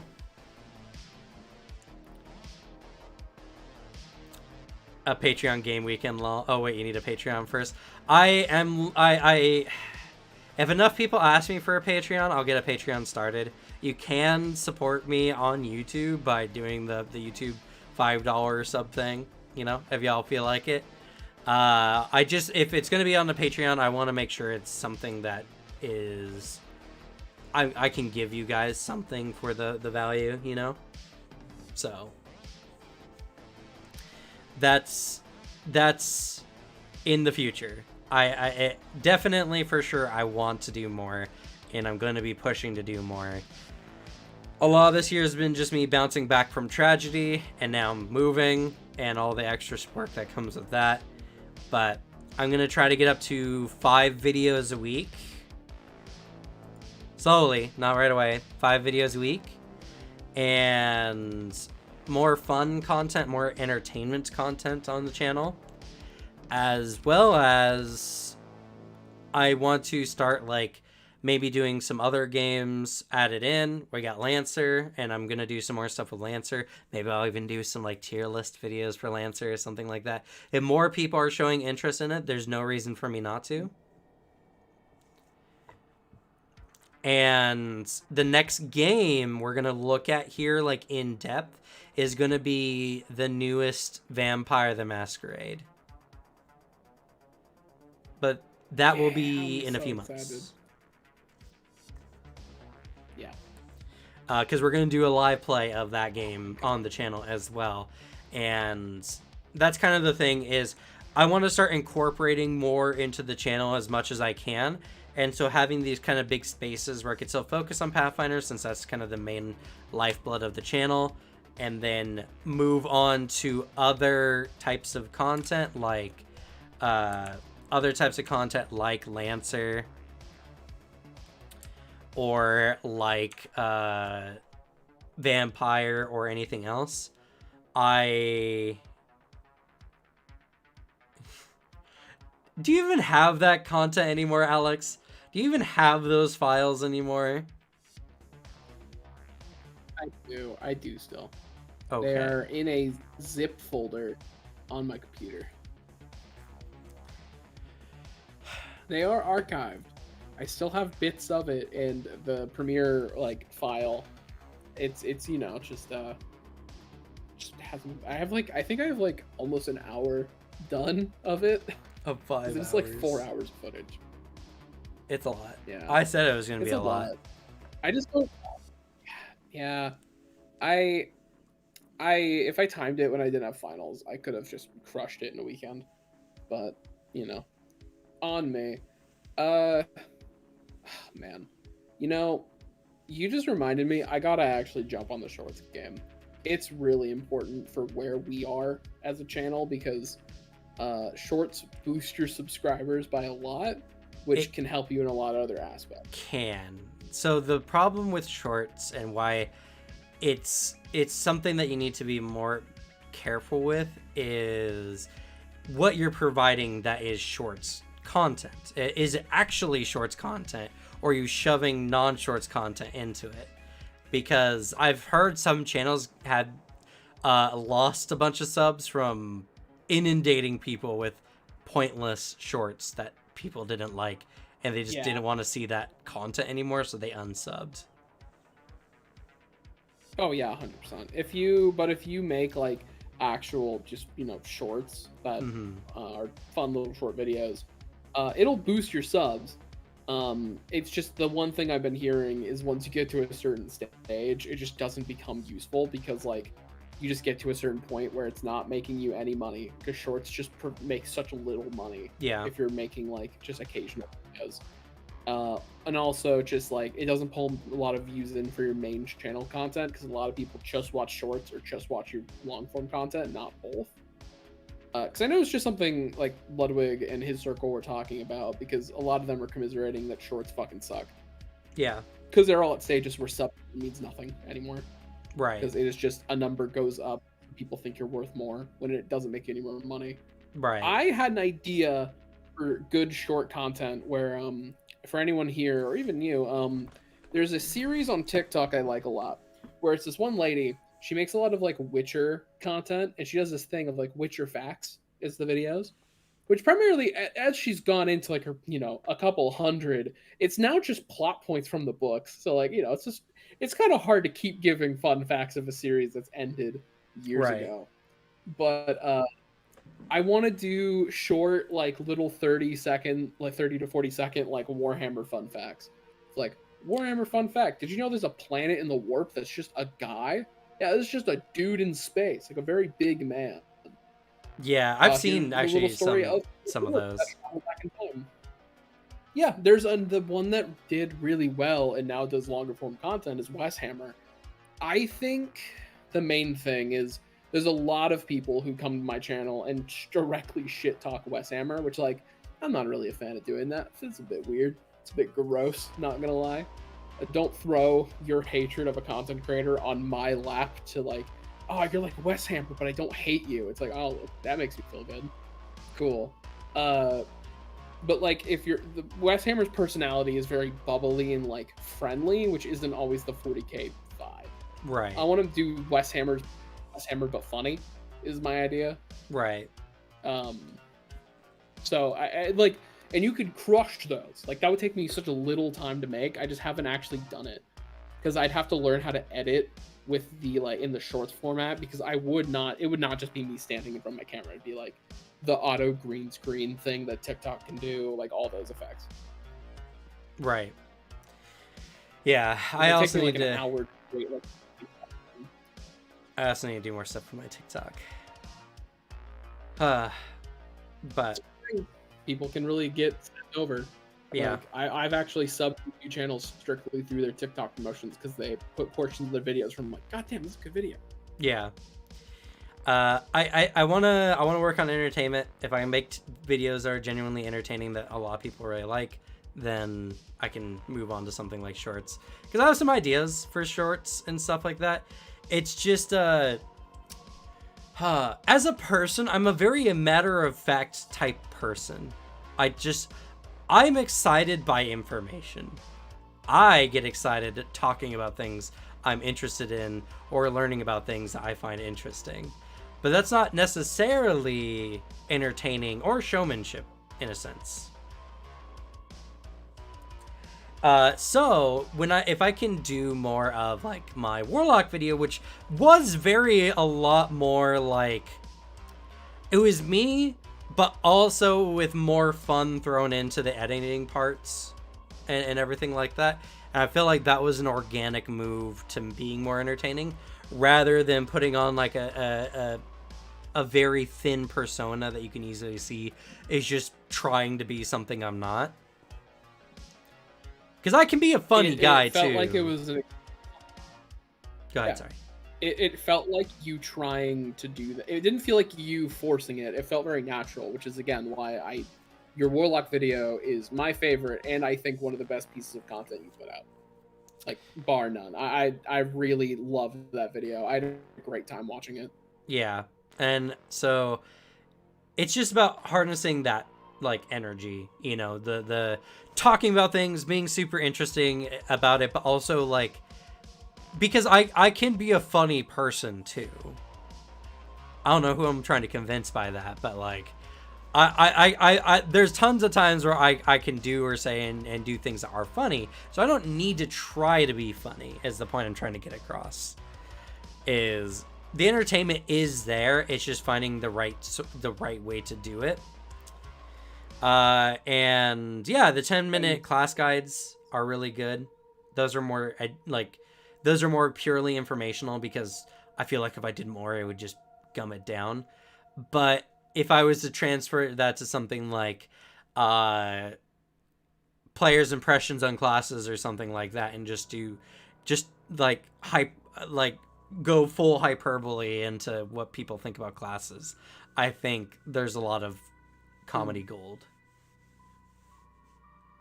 You know, actually, here's a quick idea I had. This might be a decent chunk of work on your end, but I think this would be TikTok or YouTube short gold for you. What if you made like quick combo? Like, hey, like you literally have the video start with you just like in the face, like, hey, quick combo. If you combine these feats, you can do this, because it's based off of that tweet I keep seeing of a wizard with ooze form and the feat that reduces that gives your enemies extra damage towards them if they crit you. Yeah, so it's just like you stand in front of the enemy and slowly kill them, shit like that, where it's like really goofy combos you can do in the game. It's just like a quick like 20-second thing of here's a fun here's a fun little secret your DM doesn't want you to know, and then like video over it.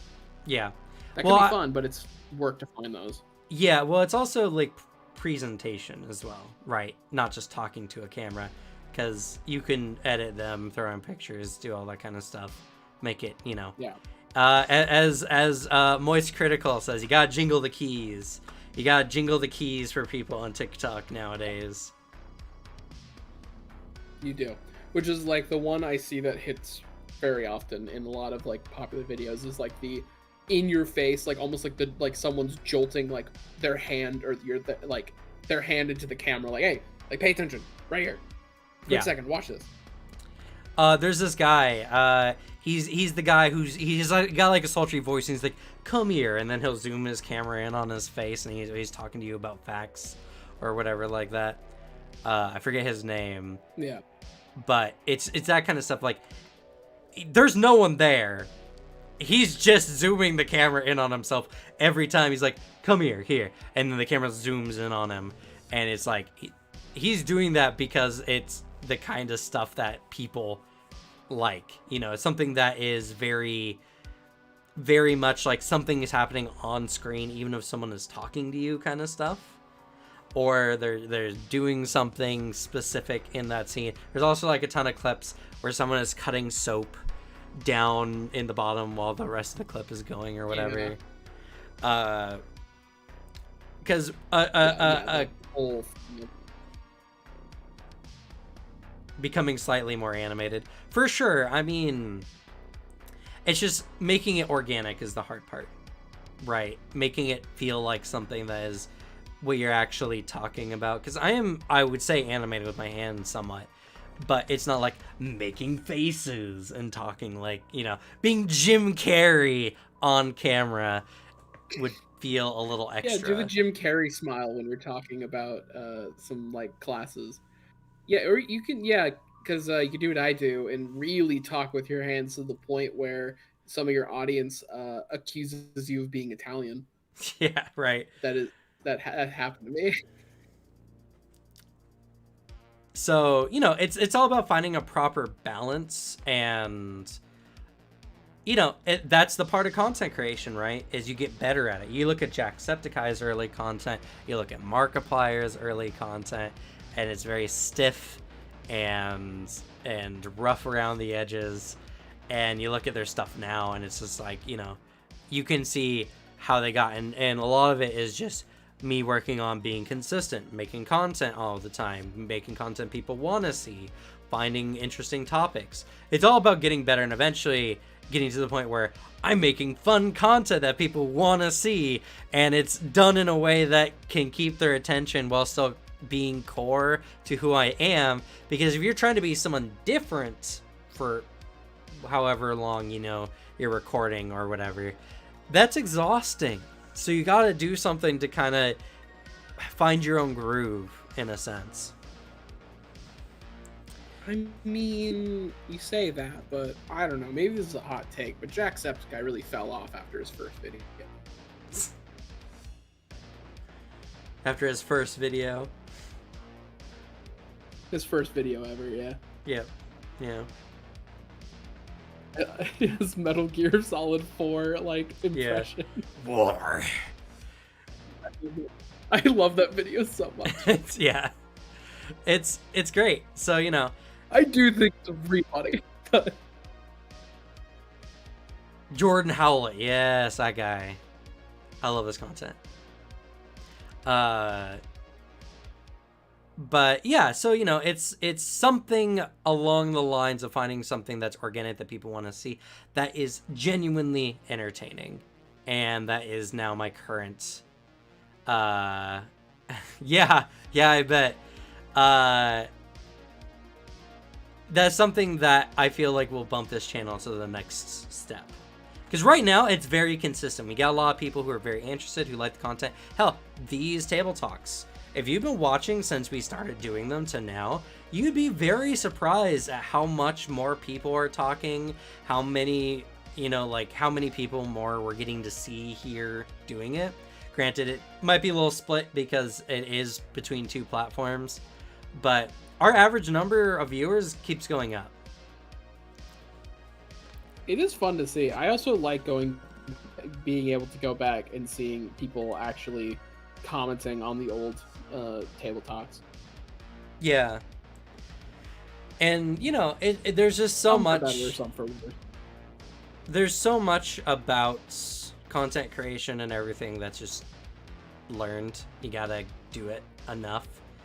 And if you think you're gonna do it perfectly in your first year, or 2 years even, I am at least blessed with good levels of intelligence and charisma, so I feel like this is something I'm capable of doing, rather than just like someone desperately trying. Because man, there's people who try super hard on YouTube who cannot get anywhere because they just don't have that kind of pizzazz. And yeah, or they might have that spark, but then they try to go about it in a really dumb way, where you're just like, no, you could actually do this. You just need to come up with ideas that aren't just playing a popular video game everyone else is playing right now. yeah. Like, I had a conversation with that at work where a topic came up with one of my coworkers where someone was, Warhammer was brought up by him. So then I was like, oh, activate. He's like, oh, I'm learning it. And I'm like, well, if you're learning 40K, check out my channel. And he was like, yeah, I want to start YouTube, but like I'm thinking like us making Apex videos. And I was like, you could try, but just warning you, you're probably not going to get a lot of views. He's like, yeah, I'm aware. It's like, yeah, just, gaming content's hard to sell right now unless you're doing something really unique and different. People want to watch those, like, YouTube. It seems like a lot of, like, gaming content is turning into, I played this game like this, instead of, just sitting down playing a game. Well, and see, that's the thing, right? I didn't do YouTube necessarily to be a YouTuber. I did YouTube to make tabletop something that could actually be a career. Because, alright, like, let's all be serious here for a moment. People who are constantly advertising professional GMs on, like, Facebook or something like that are kind of cringe.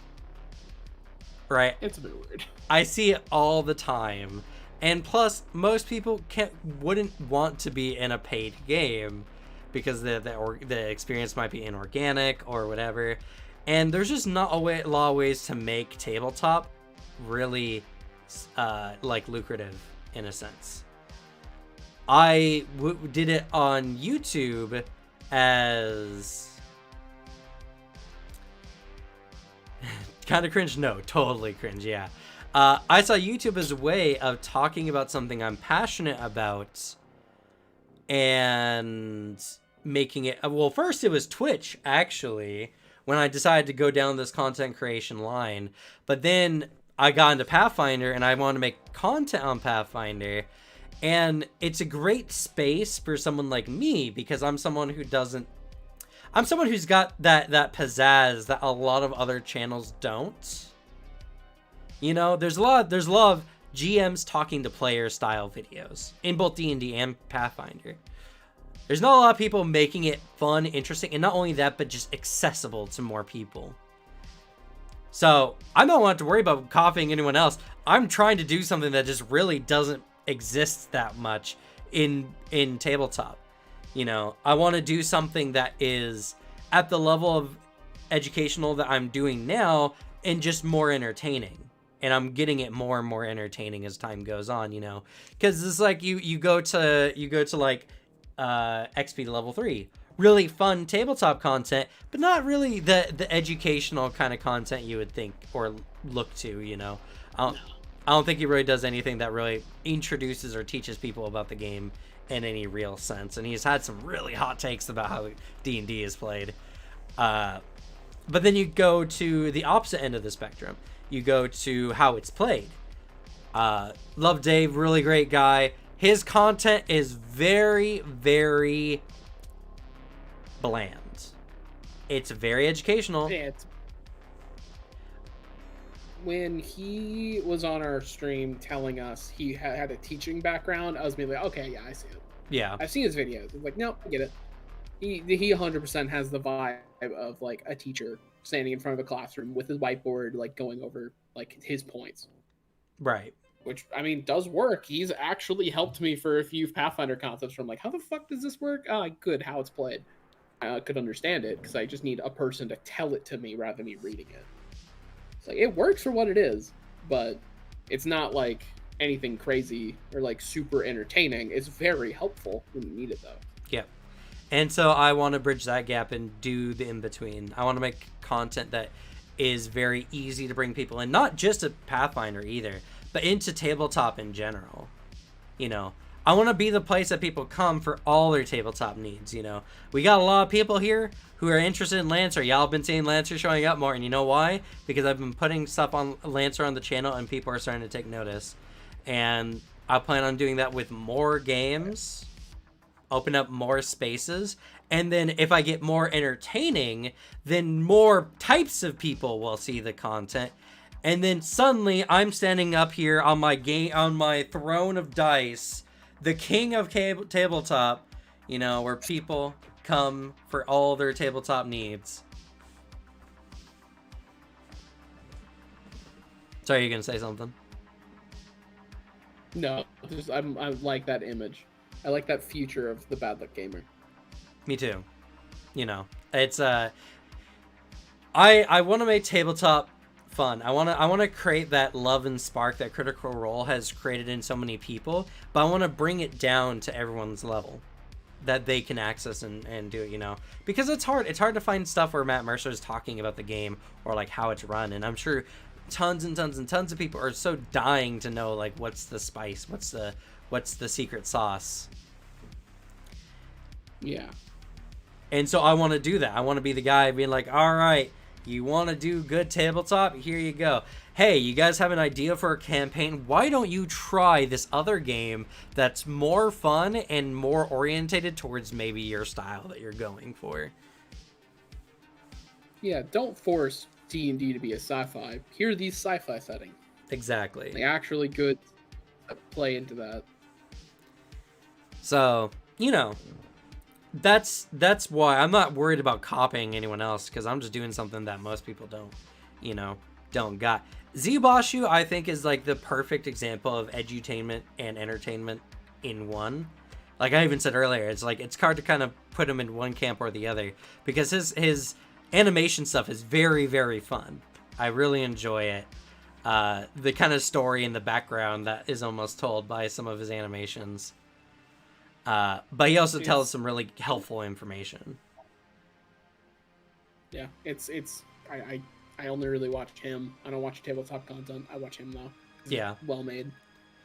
And as well, we also have TableTalk. You know, this place, just wait a couple more years. This place is going to be bopping. So many people coming by, checking out tabletop stuff, having fun here. For real.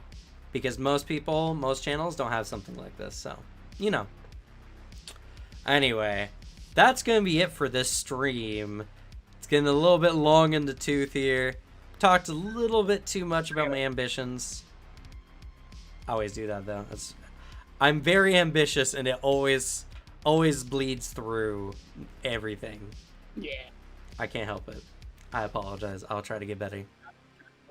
Aspirations and dreams. Yeah, stop wanting things, Cam.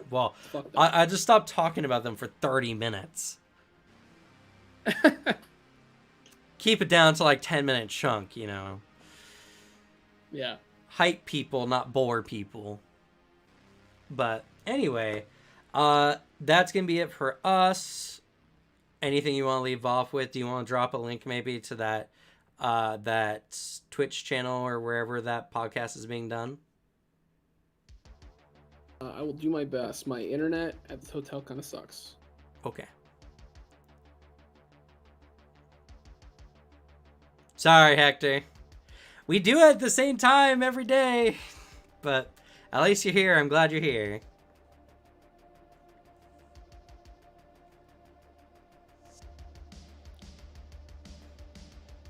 Okay, there's the link. It finally opened.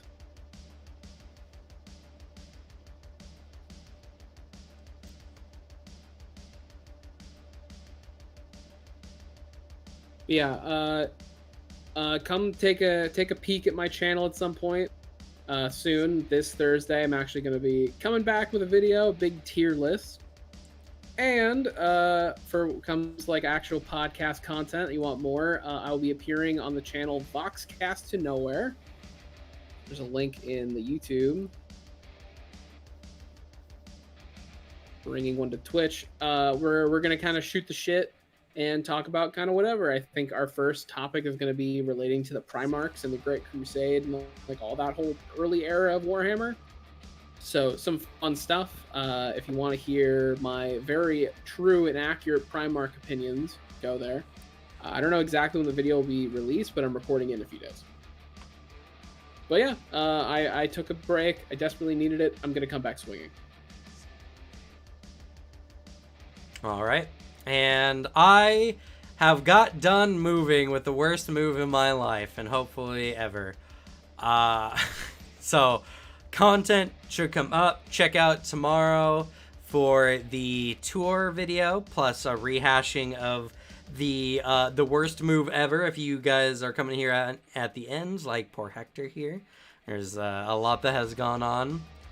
And as well, expect more Pathfinder content and more entertaining content on the channel as well.